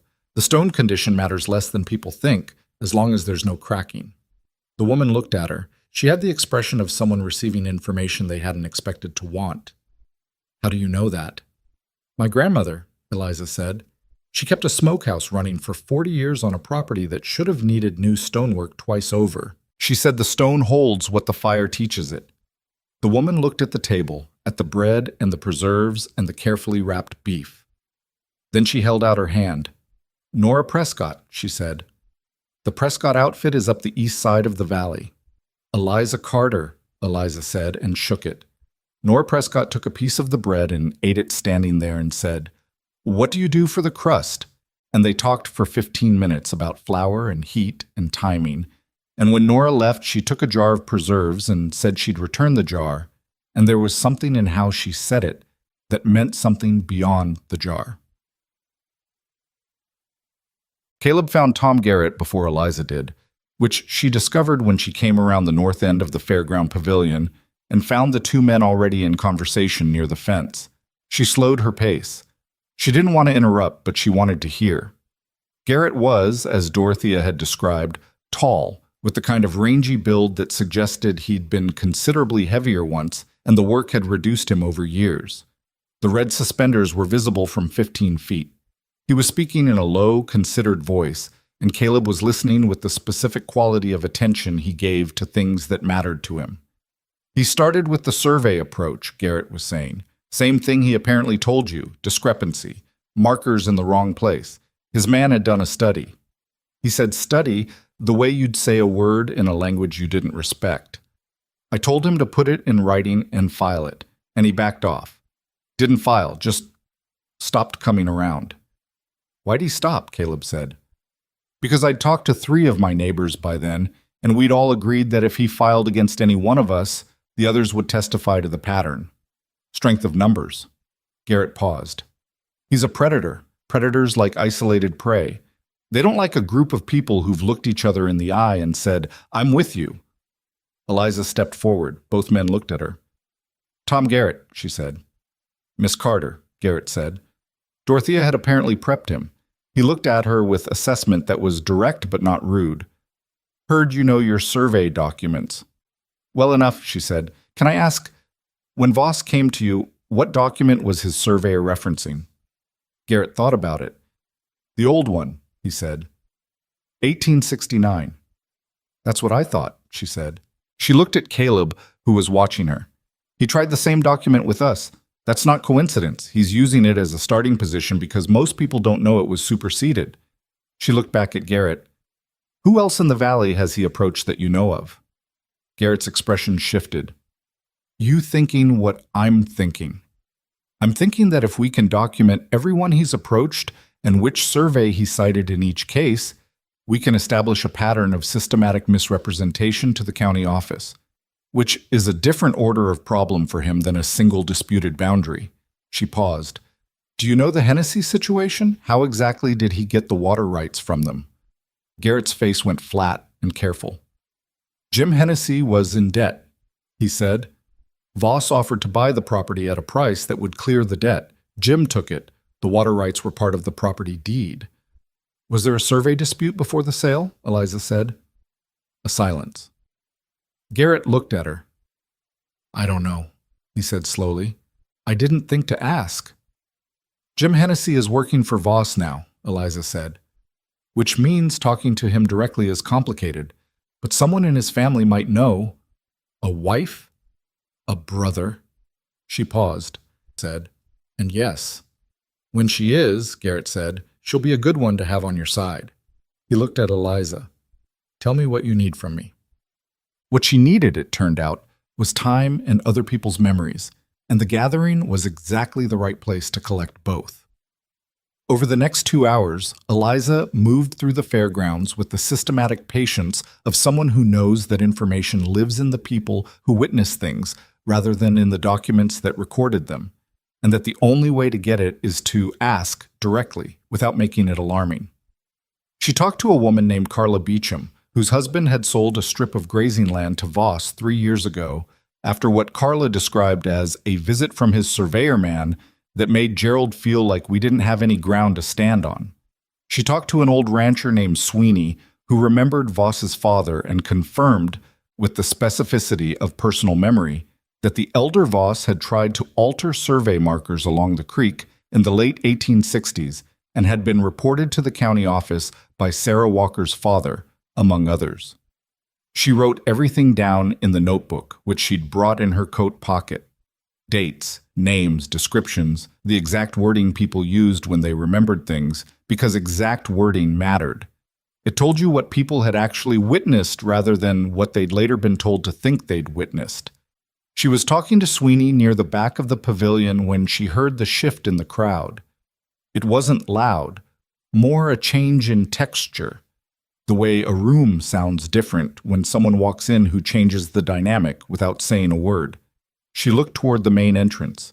Harlan Voss was there, with 2 men she didn't recognize flanking him, and a third man walking slightly behind who had the particular look of someone whose profession was carrying papers. The county assessor, she guessed, from the cut of his jacket and the leather satchel. That's Alderman, Sweeney said quietly beside her. He'd seen her look. County assessor. Warren Alderman. Eliza looked at the assessor.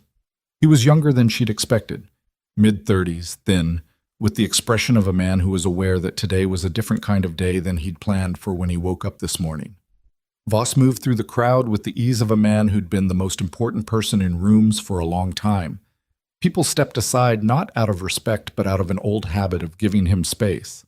He scanned the gathering as he moved, and when he found Walker Ranch's table, his eyes found Caleb first, and then, a beat later, found Eliza. He held her gaze for a moment. She didn't look away. He smiled and looked at Caleb. He moved in their direction. Chester appeared at Eliza's elbow from nowhere, which was a talent she'd noticed he had. That's the county assessor with him, Chester said. I know, she said. He didn't come for the food. No, she said. She closed the notebook. She looked at Caleb, who had seen Voss coming and was standing very still at the edge of the table, the way he stood when he was managing something.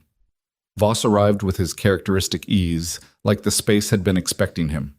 He looked at the food on the table briefly, with the polite and meaningless appreciation of a man who is not there for food. He looked at Caleb. Caleb, he said, good to see you out. It's been a while. Harlan, Caleb said. Voss gestured towards the assessor. You know Warren Alderman. We've met, Caleb said. Alderman looked uncomfortable. He looked at the ground briefly and then made himself look at Caleb with the expression of someone who has told himself he's just doing his job and hasn't quite convinced himself yet. Caleb, he said. Warren, Caleb said. Warren's here in an unofficial capacity, Voss said, just to clarify some procedural questions about how a survey dispute gets handled at the county level, in case there are any ranchers here with questions. He said it pleasantly, with the particular smoothness of someone who has chosen the right word at the right volume for the occasion. It sounded helpful. It was meant to sound helpful. The actual function of it, Eliza understood immediately, was to establish Voss's relationship with the county assessor in the sight of every ranching family in the valley, to demonstrate, without stating, that when it came to what the county did about land disputes, Harlan Voss had access. Eliza looked at Warren Alderman. Mr. Alderman, she said, I have a procedural question since you're here. Voss's expression didn't change, but something in it did. Alderman looked at her with the expression of a man who had not anticipated this. Of course, Alderman said, with the automatic courtesy of someone in a public role who can't immediately say no. If a survey claim is filed with the county office that references an officially superseded document as its primary evidence, she said, is the claim dismissed outright, or is it reviewed first and then dismissed? A silence. Not a long one. Everything was moving fast now. It would be reviewed, Alderman said carefully. But a claim citing superseded documentation would have a significant procedural problem from the start. And if the same document, the superseded one, had been cited in multiple unsuccessful or unresolved survey challenges in the Valley over the past several years, she said, would that pattern constitute grounds for a formal review of the practice of filing such claims? Alderman blinked. That would, potentially, yes. That would be a matter for the county registrar and possibly the territorial office, depending on the nature of— Thank you, Eliza said. She said it pleasantly, in the same register Voss used when he wanted to sound helpful. She looked at Voss. The crowd around them had thickened. These things happened at gatherings. A conversation with a particular quality drew people the way a change in current draws fish. Nora Prescott was there. Tom Garrett had drifted in from the north fence. Chester stood to the side with the stillness of a man who is ready for something. Voss looked at Eliza. He was still composed. He was very good at staying composed, which was one of his genuine abilities. But there was something behind the composure now. A reading of the room. A rapid recalculation. Miss Carter, he said, you've done some research. Some, she said. It's interesting, he said, and he made the word interesting sound like something between acknowledgement and warning. A woman who knows survey law. Not what most people would expect. Most people have low expectations, she said. I found that useful. A few people in the surrounding crowd laughed. Not many, and not loudly, but enough. Nora Prescott's mouth had the shape of someone suppressing something. Tom Garrett's expression was perfectly neutral in the specific way of a man who is pleased. Voss looked at Caleb. The pleasantness had thinned slightly, not gone, but strained. We'll continue this at the appropriate time and place, he said. I look forward to it, Caleb said. And there was something in his voice that hadn't been there at the beginning of the day. Something less careful, less braced. Something that had come from standing next to someone and feeling the ground hold. Voss nodded. He moved away, the two flanking men following. Alderman lingered for a moment, and Eliza had the impression he wanted to say something, but in the end he just nodded at her with the look of a man who has more thinking to do, and followed. The crowd exhaled and redistributed. Chester found something to examine near the wagon. Pete Greer, who had been watching from a distance with an expression of someone watching something they're not sure they believed, quietly went back to the table and began straightening the food display with more care than it needed. Caleb was beside her. She hadn't heard him move. The territorial office, he said quietly. You weren't saying that for Alderman. No, she said. You were saying it for everyone who heard it. Yes. He looked out at the fairground, at the families and the tables and the children who'd resumed their running and the smoke from the cooking fires. He looked at Tom Garrett, who raised his chin in acknowledgement from across the grass. He looked at Dorothea Hadley, who had appeared near the pavilion entrance and was watching Eliza with an expression that was the closest thing to satisfaction that Dorothea Hadley's face apparently produced. You planned this, Caleb said. Not accusing, arriving at understanding. I planned to be here and to have information, she said. What he did with it was his choice. She paused. Though I did think he might bring the assessor. How? Because it's what I would do if I were him, she said. A public venue. A show of connection to the county authority. A reminder to everyone here of who has access and who doesn't. She looked at him. The problem is that it only works if nobody pushes back in front of the same audience. Caleb was quiet for a moment, then, the letter you mentioned to the attorney in Helena. She looked at him. I was going to tell you when I had an answer. How long have you been working on this? Since the night you showed me the tin box, she said. He looked at her. The afternoon sun was at a low angle, and it made everything look slightly more deliberate than it usually did, the kind of light that makes shadows precise. He looked like he was about to say something and was deciding whether this was the right moment for it. Caleb. Chester had appeared behind him. Garrett wants a word, formal-like. with the two of you together." Caleb held Eliza's gaze for another moment. Whatever he'd been about to say stayed where it was. He nodded at Chester. "Tell him we'll come." Chester went. Caleb turned back to Eliza. He looked at the table, the bread, the preserves, the smoked beef that was nearly gone, the cheese that 3 different women had asked about the recipe for. "When we started," he said, meaning when she'd arrived, which was 5 weeks ago now, "I told you I was counting on this to work." "You did," she said. "I undercounted," he said. It came out simply, without decoration, the way true things often do when a man who isn't given to speeches finally finds the right words for something. "What I was counting on and what you're actually doing, those aren't the same number." Eliza looked at him. She thought of her grandmother, who would have something sharp and accurate to say about this moment. She thought of the tin box in the study desk, and the letter in Helena she hadn't told him about, and the notebook in her pocket, and the list that was shorter than it used to be. "Don't undershoot what's still ahead," she said. "We haven't won anything yet." "No," he said, "but we've got ground under our feet." He went to find Tom Garrett, and she turned back to the table, and the afternoon kept moving. The letter from Helena arrived on a Thursday, 9 days after the gathering. Eliza was in the garden when Pete brought it out from the mailbox at the road, and she knew from the weight of it when she held it that the attorney had taken her questions seriously. A thin letter was a dismissal dressed up as a response. This was 4 pages, folded tight, with a second document tucked inside that she didn't unfold immediately. She put it in her apron pocket and finished what she was doing in the garden. There were 3 more rows to check before the afternoon rain came in from the northwest, which Chester had predicted that morning with the confidence of a man whose bones had been forecasting Montana weather for 2 decades. And then she went inside and sat at the kitchen table and read it carefully.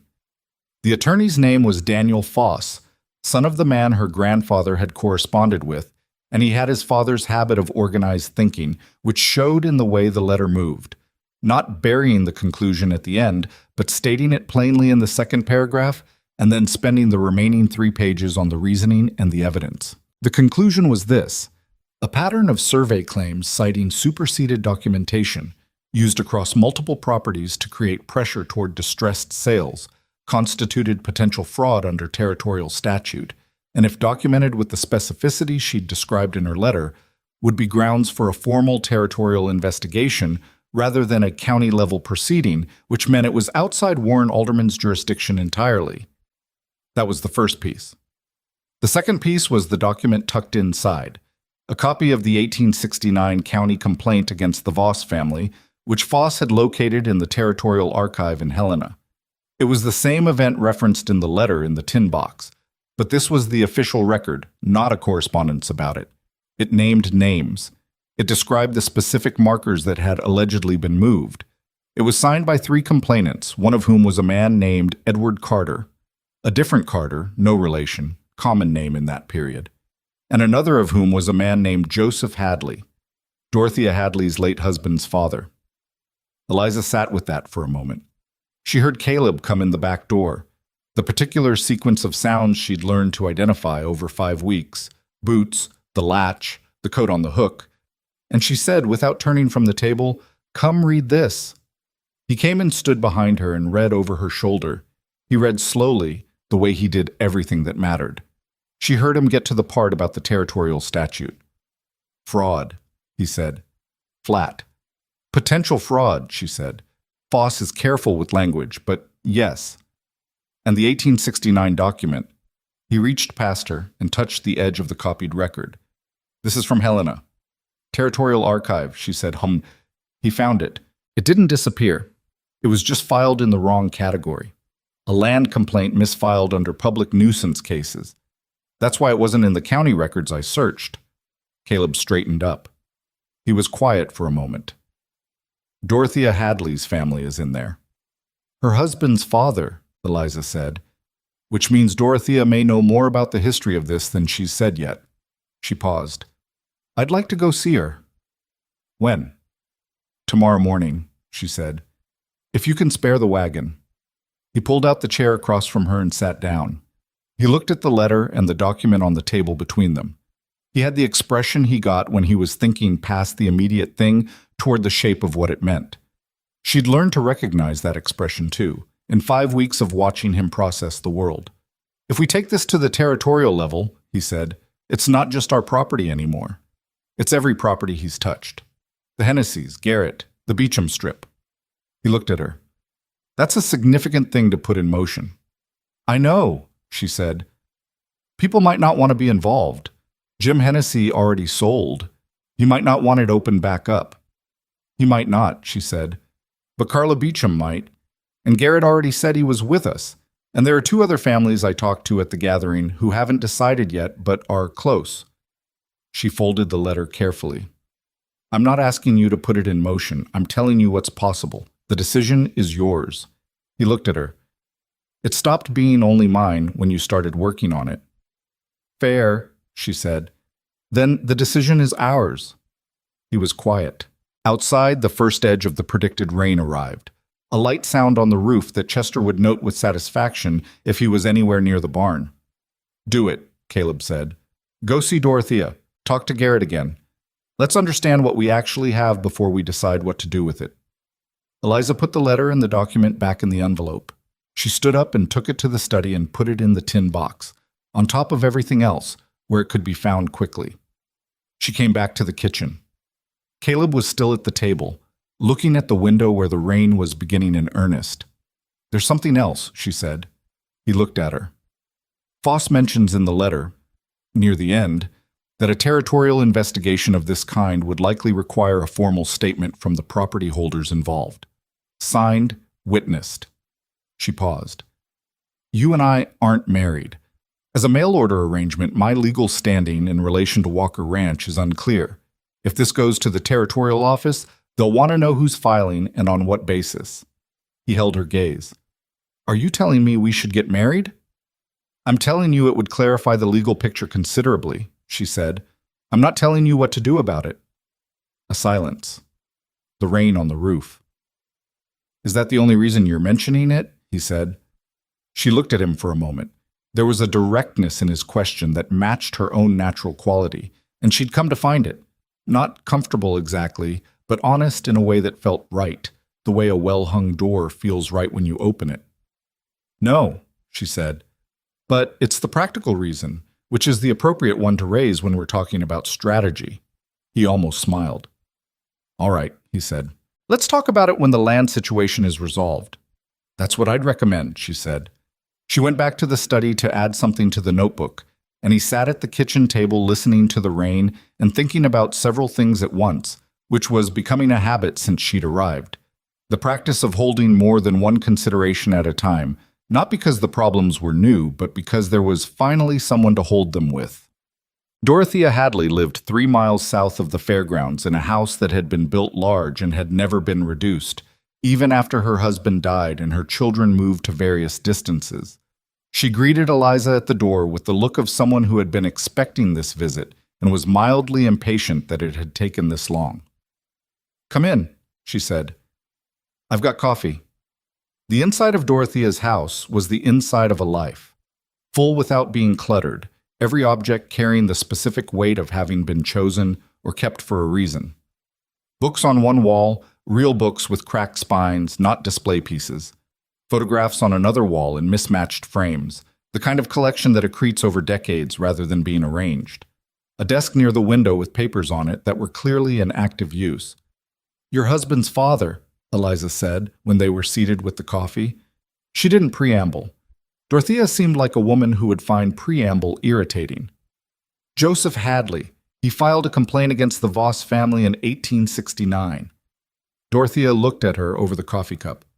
Where did you find that? Helena. The Territorial Archive. An attorney I corresponded with located it. She watched Dorothea's face, which was doing something careful. You knew? I knew my husband's father had a dispute with old Voss, Dorothea said. The details. I never had the details. Henry didn't talk about it much. Said it was finished and done. She set down the cup. What does the complaint say? Eliza told her. Dorothea listened without interrupting, which was the mark of someone who knew that interrupting a person giving you important information was a form of rudeness that also cost you information. When Eliza finished, Dorothea was quiet for a moment. He moved markers, Dorothea said. The old Voss. She said it as though confirming something that had been a shape without a name for a long time. The complaint alleged it, Eliza said. The 1874 survey corrected the boundary, and the complaint was never formally resolved. It was just superseded by the new survey, which is probably why Harlan thinks the 1869 document is safe to use. He may not know the complaint record exists, or he may know and believe it's buried well enough. It's not buried well enough, Dorothea said. No, Eliza agreed. Dorothea stood. She went to the desk and opened a drawer and began looking through it with the methodical patience of a woman who knew where everything was but respected the process of finding it. After a moment, she produced a small leather-bound book, not a document, more a journal, and brought it back to the table. Henry's father kept a record, she said, of the dispute. I've had this since Henry died. She set it on the table between them but kept her hand on it, not possessively but carefully, the way you hold something you've been keeping safe without being sure why. I didn't know if it was useful. I didn't know who to give it to. Eliza looked at the journal. She looked at Dorothea's hand on it. May I see it? She said. Dorothea pushed it across the table. The journal was detailed. Joseph Hadley had been a man of specific memory, and he'd written down dates and measurements and the names of the people who'd witnessed the marker tampering, and he'd written down the name of the Voss family's hired surveyor, and he'd written, near the end of the relevant entries, a note that said simply, "The markers on the East Creek line were moved by hand. I saw it done." Thomas Alderman was paid to say otherwise. Eliza went very still. She read the line again. Thomas Alderman. Dorothea, she said quietly. The county assessor now. Warren Alderman. Is he Thomas Alderman's grandson? Dorothea said. She said it with the tone of a woman who had been carrying this particular piece of information and waiting for the right moment to put it down. Thomas Alderman was the surveyor the Voss family hired in 1869. He later became a county clerk, his son after him. Warren is the third generation in the county office. She paused. I don't know if Warren knows what his grandfather did. I genuinely don't know that. But Harlan Voss does know. The rain outside had stopped, and the silence it left felt particular. That's why Voss brought him to the gathering, Eliza said. Not to intimidate the ranchers with the connection, or not only that. She was thinking it through as she spoke. He wanted Warren Alderman visible and associated with him in public, so that if this goes to the county level, Alderman's neutrality is already in question, already compromised by the appearance, and Voss can use that to muddy the proceedings. Or, Dorothea said, if Warren Alderman actually knows what his grandfather did, Voss has been holding it over him for years, and the appearance at the gathering was a demonstration of that leverage, not to us, to Alderman. Eliza looked at the journal. This changes things, she said. Does it help or hurt? Dorothea said. Both, Eliza said honestly. If Alderman has been compromised, the county process is unreliable, which means we absolutely need the territorial level, not the county. But it also means Voss has more protection than I thought, because a compromised assessor can delay proceedings considerably while appearing to process them. She turned a page in the journal, reading, But this journal, is contemporaneous documentation of the original marker tampering signed by an eyewitness, combined with the 1869 complaint from the Territorial Archive and the pattern we documented at the gathering and the Foss letter. She paused. It's a case. A real one. Dorothea was watching her. Can I borrow this? Eliza said. She looked up. I'll copy the relevant entries and return it. You can have it, Dorothea said. Henry kept it because he thought it might matter someday. I kept it for the same reason. She looked at Eliza steadily. Use it. She told Caleb that evening, all of it, the journal, the Alderman connection, what it meant for the county process, and why it pushed them toward the territorial route. She told him straight, the way she'd asked him to tell her things, and he listened the way he'd learned to listen when she was giving him the full picture, which was without interrupting and without letting his reaction show until she was done. When she finished, he sat at the kitchen table for a moment.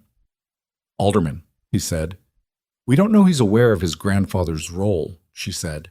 And even if he is, That doesn't make him corrupt in the present. It makes him compromised in Voss's hands, which is a different thing. Different but not good. No, she agreed. Not good. Caleb stood up and went to the window. The evening was clear after the rain, the mountains sharp and dark against a sky going from blue to something deeper. I want to talk to Jim Hennessy, he said. Eliza looked at him. He works for Voss. I know. He turned from the window. But he didn't always. And Carla Beecham said there was a survey dispute before the sale. If that dispute was manufactured the same way ours was, then Jim Hennessy was pushed off his own land by a fraud. He may not have understood that at the time. He might understand it now. He paused. And a man who was defrauded out of his property has considerably stronger motivation to talk to the territorial office than a man who just sold land he was tired of. Eliza thought about it. It could go badly, she said. If Voss finds out we approached him. Voss is going to find out we're building a case regardless, Caleb said. The gathering made that clear. He's not a stupid man. He's already adjusting. He held her gaze. The question is whether we move before he does or after. Before, she said. Before, he agreed. I'll go with you, she said. He looked at her. I thought you'd say you'd go alone, he said. Jim Hennessy is going to be more likely to talk to the man he used to share a valley with than to the woman he doesn't know, she said. You make the opening. I'll handle the specifics. Something crossed Caleb's face. Not quite a smile. Not quite something else. A recognition. You've been thinking about this already? He said. Since the gathering, she said. He shook his head once, not in frustration, but in the particular way of a man who keeps encountering evidence of something he's still calibrating his understanding of. All right, he said. Day after tomorrow, I'll find out where Hennessy's working. What? Chester found out in 1 hour flat the next morning through a network of information exchange that operated entirely in the spaces between other conversations and which Eliza had come to understand was one of the genuine structural assets of the ranch that never appeared in any ledger. Chester knew people. More specifically, Chester knew which people knew things and how to ask without appearing to ask, which was the more valuable skill. Hennessy was working the Voss South Pasture fence line, which was 8 miles from Walker property and required an early start to get to before the working day moved him somewhere else. They left at 5:30, Caleb driving, Eliza beside him. The morning was cold, and the road was still soft from yesterday's rain, and the wagon moved with the particular unsteady quality of wheels finding new purchase every few yards. They didn't talk much on the way. There was a comfortable quality to their silences now that hadn't been there in the first week. Not ease, exactly, because both of them were too direct in their natures to coast into ease, but a kind of working quiet. Two people who had been thinking about the same things and didn't need to narrate it to each other. They found Jim Hennessy at the fence line as Chester had predicted. He was alone, working a post replacement that looked like it had been giving him trouble. The ground was rocky there, and the post kept refusing to sit true, and he had the focused frustration of a man who has been arguing with a fence post for an hour. He looked up when he heard the wagon. He recognized Caleb. His expression went through several things quickly. Surprise, then wariness, then something that wasn't quite shame but was adjacent to it, the expression of a man who is aware of how his circumstances appear to people who knew him before. Caleb, he said. He looked at Eliza. Ma'am. Jim, Caleb said.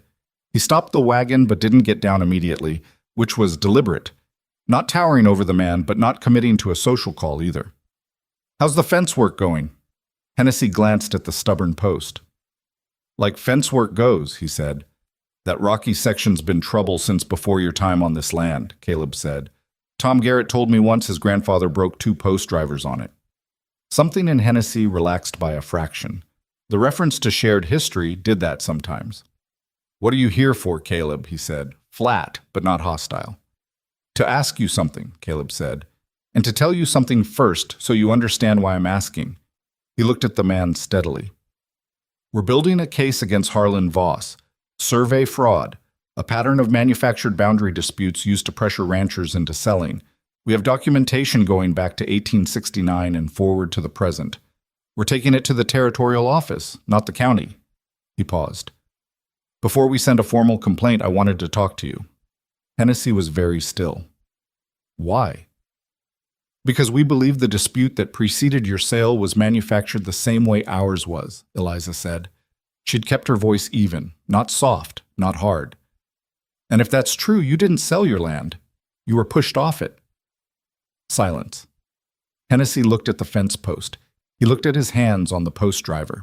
The silence lasted long enough that it became something, not hesitation, but the sound of a man encountering a thought he'd had before but hadn't let himself finish. "I had debt," he said finally. "I know," Caleb said. "He offered a fair price." "Did he come to you before or after his surveyor told you the water rights might not be yours?"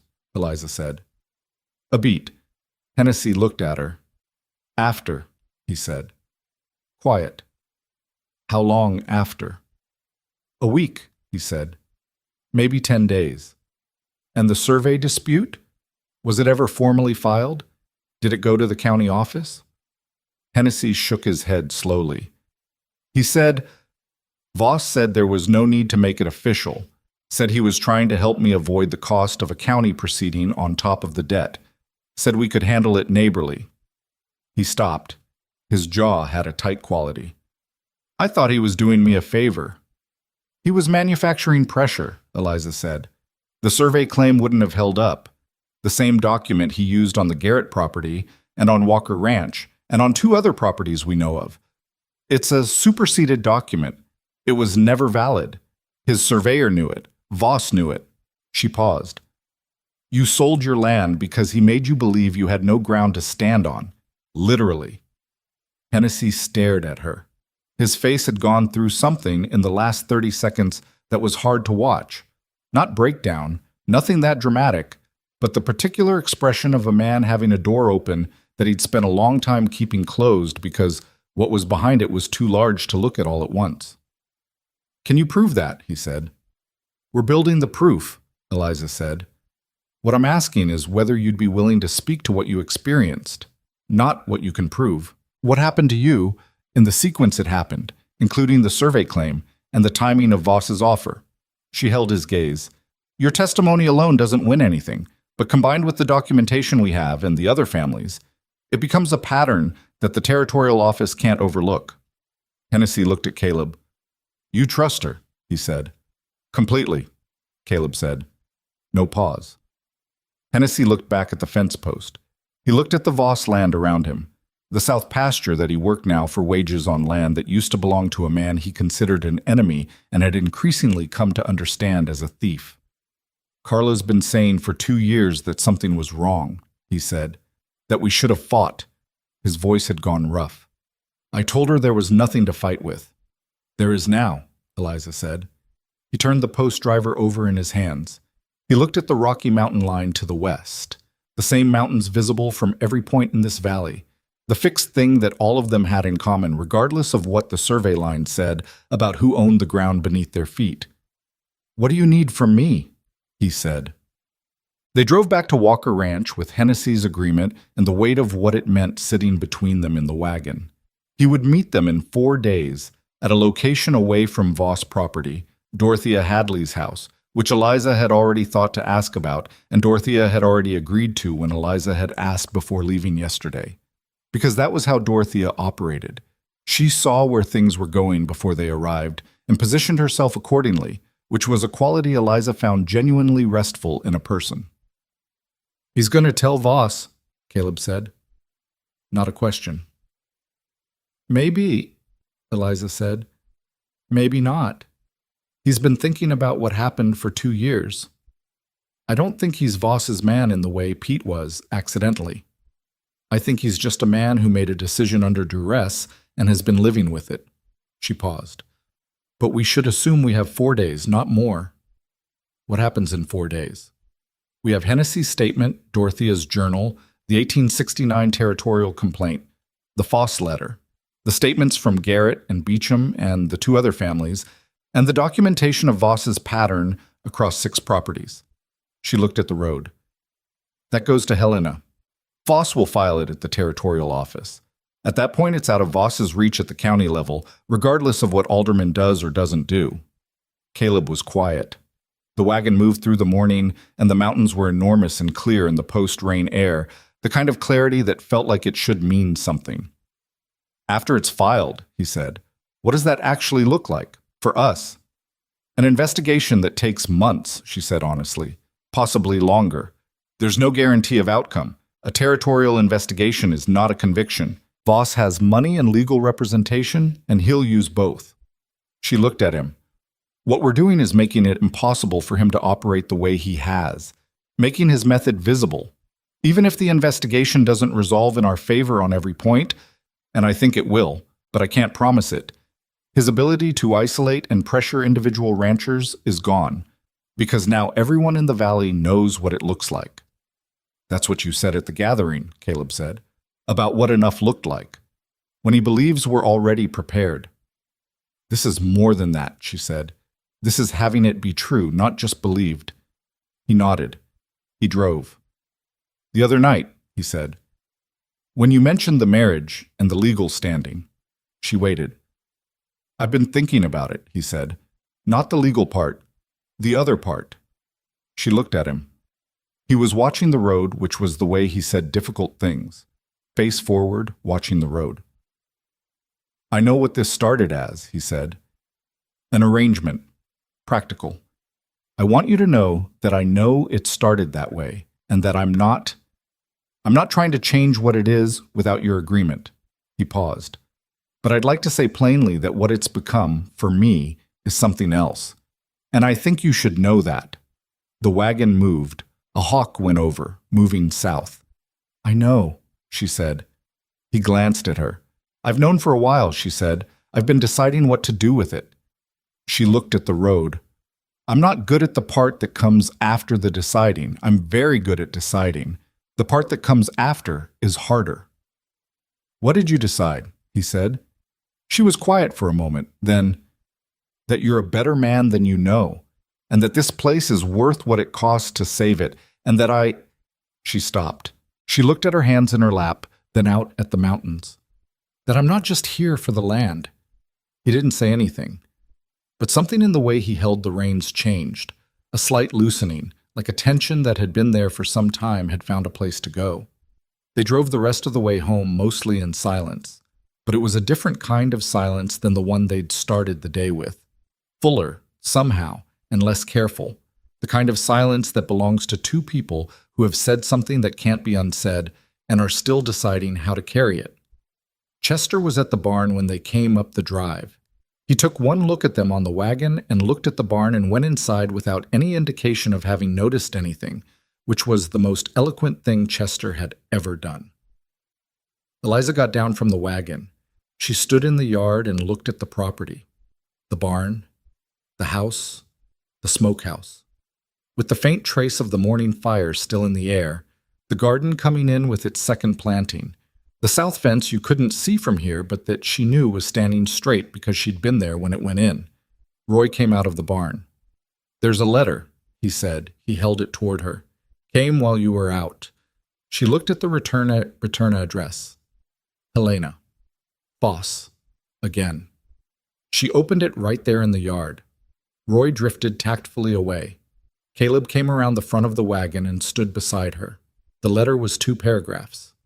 The first paragraph confirmed that Voss had made preliminary contact with the Territorial Land Office on the basis of her previous letter, and that the office had expressed what Voss described as serious interest in the documented pattern of survey citations from a superseded document. The second paragraph said that the Territorial Land Officer had mentioned, in passing, that a complaint against the same party, Harlan Voss, had been received from an unnamed individual 6 months ago and had been held for lack of corroborating evidence. With the documentation she was describing, it would no longer lack that corroboration. Someone else had already tried. Eliza read the second paragraph twice. She lowered the letter. Someone filed 6 months ago, she said. She looked at Caleb. Someone in this valley already tried to report him, alone, without enough evidence, and Voss didn't know. Caleb looked at the letter. Or he did know, and thought he'd killed it. Either way, she said. "We're not starting from nothing at the territorial office. There's already a file." She folded the letter with the particular care of someone handling something that has changed the dimensions of what they were building. When Foss files our complaint, it joins an existing matter. That's not a new investigation. She looked at Caleb. That's a reinvestigation with evidence. That's a different thing entirely. Caleb looked at her. He looked at the letter. He looked at the property around them. All of it, the whole of what they'd been fighting for. The fences and the feed store and the smokehouse and the garden and the 4 men who ate at the table every night and the mountains beyond all of it, patient and enormous and entirely indifferent to the small human dramas at their feet. "File it," he said. "I'll write to Foss tonight," she said. She went inside, and the screen door closed behind her, and the afternoon went on.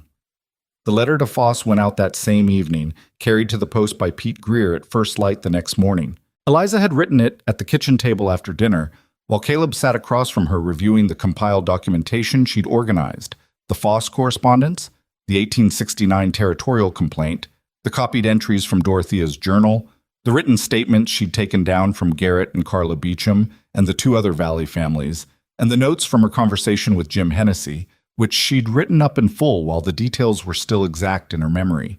She wrote the cover letter to Foss in one draft.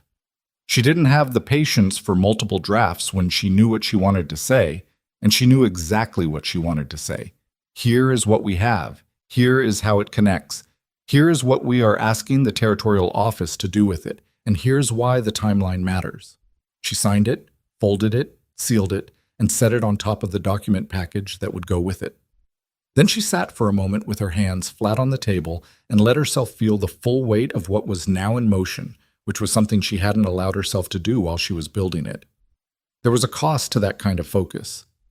You held the feeling at a distance to keep the thinking clear, and then when the thinking was done, the feeling came back and it was larger than you'd budgeted for. Caleb looked up from the documents. He looked at her face and didn't ask what was wrong, because he'd learned the difference between something being wrong and something simply being large. "It's good work," he said. "Simple." "It might not be enough," she said. "It might not," he agreed, "but it's good work regardless." She looked at him. That was the thing about him that she'd come to trust most. He didn't manage her. He didn't soften things to make her feel better or brace things to make himself feel useful. He just said what was true and let truth be what it was. "Go to sleep," she said. "In a minute," he said, and went back to reading. Voss moved faster than she'd expected and slower than she'd feared. 6 days after the letter went to Helena, a man came to the Walker property. Not Voss himself, but a lawyer from Billings named Crabtree, who arrived on a good horse and wore a suit that was slightly too formal for a ranch visit, which was itself a kind of message. He asked to speak with Caleb Walker. He was polite. He had the smooth, deliberate politeness of a man who has been trained to use politeness as a tool rather than a courtesy. Eliza opened the door. "Mr. Walker is in the east pasture," she said. "I'm his partner in this property. Anything you have to say to him, you can say to me first." Crabtree looked at her with the specific expression of a man recalibrating. He produced a document from his case. "My client, Mr. Harlan Voss, is prepared to offer a resolution to the survey matter," he said. "A formal withdrawal of any boundary questions in exchange for a deed transfer of the grazing rights, not the land itself, only the grazing rights, on the North Creek section for a period of 15 years. Eliza took the document. She read it where she stood, in the doorway, without inviting Crabtree inside. When she was done, she looked up.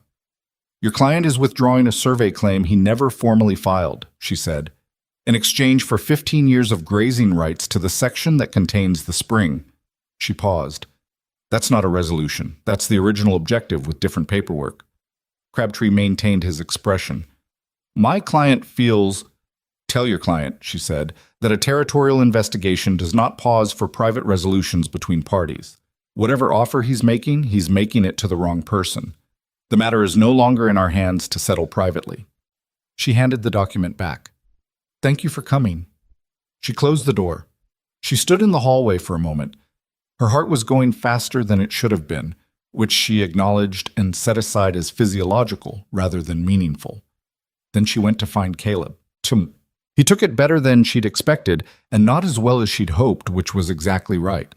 He was a man, not a saint, and the offer had touched something territorial in him that went beyond legal strategy, the deep animal response to someone standing at your door naming a price for your land.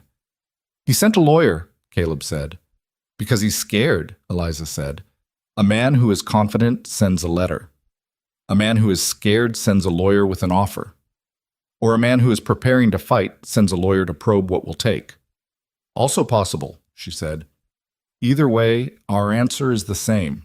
We've referred it upward. We can't pull it back even if we wanted to. Caleb looked at the barn wall. He had a piece of wood in his hand that he'd been working on when she found him, a brace for one of the stall doors, and he was turning it over, not doing anything with it, just holding something.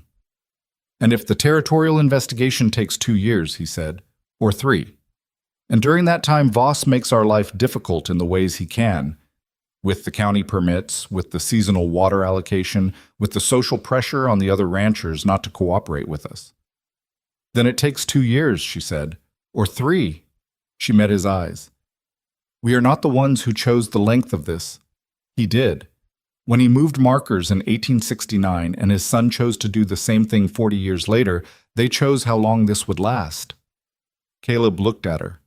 He set the wood down. I know, he said. I just needed to say it out loud. Say it as many times as you need, she said. Then we keep going. He almost laughed.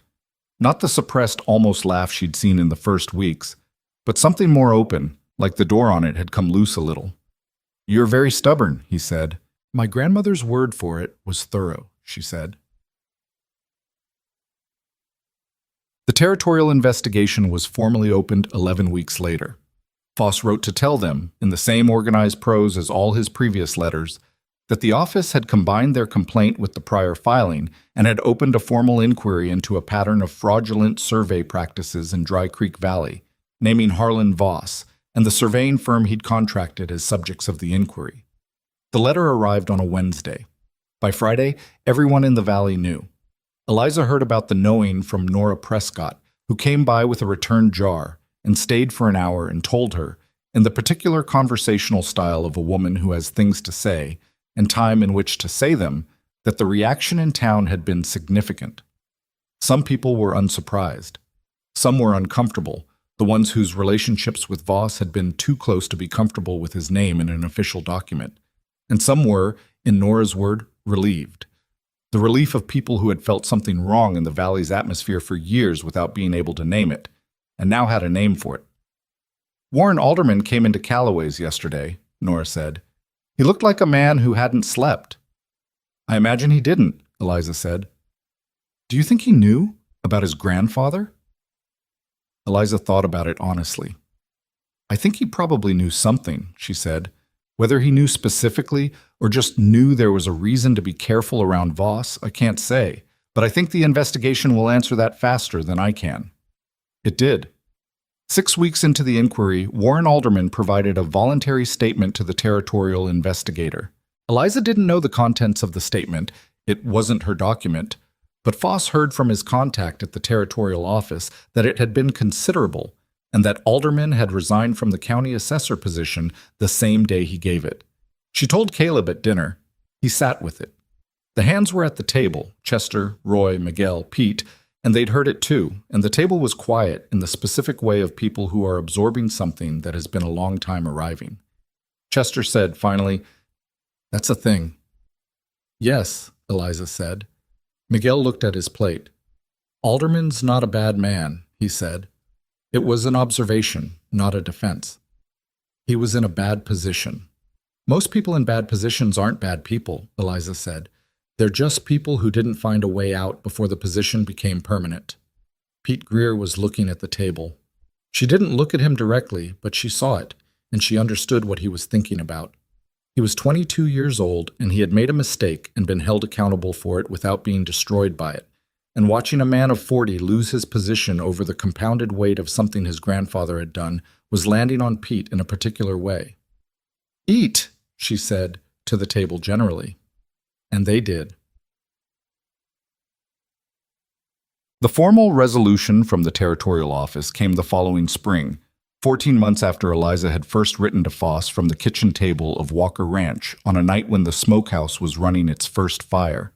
The finding confirmed fraudulent survey practices across 7 properties in Dry Creek Valley, including Walker Ranch, the Garrett property, the Beecham Strip, 2 other families they'd documented at the gathering, and, in the finding that had taken the longest to establish, the Hennessy sale, which was determined to have been preceded by a manufactured boundary dispute that materially influenced the decision to sell. The Hennessy finding was the complicated one. The land itself didn't come back. A sale was a sale, and the territorial authority couldn't unwind a completed transaction, but the finding established that the sale price had been made under false conditions, and a compensatory settlement was ordered, which Voss's legal team fought for 4 months before accepting. Jim Hennessy got enough from it to buy a smaller property on the west side of the valley and start again, which he did with Carla beside him, and the particular determination of a man who had been given back something he'd stopped believing he deserved. Voss didn't go to prison. Eliza had never expected that.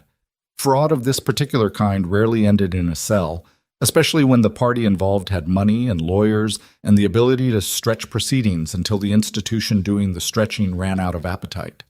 What happened to Voss was different, and she thought in some ways more appropriate to the nature of what he'd done. He was publicly named in the territorial finding. His surveying firm lost its license. 3 of his other business arrangements in the valley quietly dissolved when the parties involved no longer felt obligated to maintain them. And the thing that Harlan Voss had most depended on, the assumption that the people around him were isolated enough to be managed individually, that they would each believe they were alone against something larger than themselves, that was simply gone. He still lived in the valley, but he lived in it differently. She heard he'd sold some of his eastern land holdings the following fall. She heard he'd been seen at the county seat less frequently. She didn't spend much time thinking about him. There were more useful things to think about. Caleb and Eliza married in April, 6 weeks before the territorial finding arrived, in a short ceremony at the Hadley property with Dorothea and Chester as witnesses, and Roy standing in the back with his hat in his hands, turning it continuously, which was what Roy did when he was moved by something and didn't have language for it. Miguel had polished his boots for the occasion, which was the most formal gesture anyone on the property had ever seen from him. Pete Greer stood straight and didn't fidget, which was growth. It was not a romantic wedding, in the sense that nothing about it was for appearance. They stood in Dorothea's front room because the weather was uncertain, and Dorothea's front room was solid, and they said what they meant to say to each other in plain language, and that was enough. And they both knew it was enough. Afterward, Dorothea served coffee and the smoked beef that Eliza had brought. And Chester said it was the best thing he'd eaten at a wedding since 1871. And when Roy asked what the wedding in 1871 had been, Chester said it had been his own and didn't elaborate, and no one pushed it. On the ride back to Walker Ranch in the late afternoon, Caleb and Eliza drove the same road they'd driven the day she arrived, the road from town that curved northwest toward the property. The mountains were the same as they always were. The land was starting to show the first color of the season, the tentative green of something that had been frozen and was now deciding to try again. "What does your list say now?" Caleb said. She looked at him. "What list?" "You started a list the first night," he said. "Walker Ranch, day 1. You've been adding to it ever since." She thought about the notebook, which was almost full now. The lists it had held over the past year and a half, supply inventories and feed rotations and smokehouse schedules and legal documentation and testimony records and things to ask Foss and things to ask Dorothea and things to do tomorrow and things to remember. "The list is shorter than it was," she said. "Good shorter or finished shorter?" "There's no such thing as finished," she said. "Just the next thing." She paused. "Good shorter." He nodded. He drove. She looked at the land as it moved past. The grass, the fence lines, the shape of the property as it came into view around the curve of the road. The smokehouse roof visible above the barn. The garden, which had come back bigger in its second year because she'd known what she was doing by then instead of figuring it out. The house with its square honest face and its front porch and its inside that she knew room by room, corner by corner, the places where the floor creaked and the window in the study that swelled in damp weather, and the hook beside the stove where her grandmother's skillet hung. None of it was hers in the way that things you're born into are yours.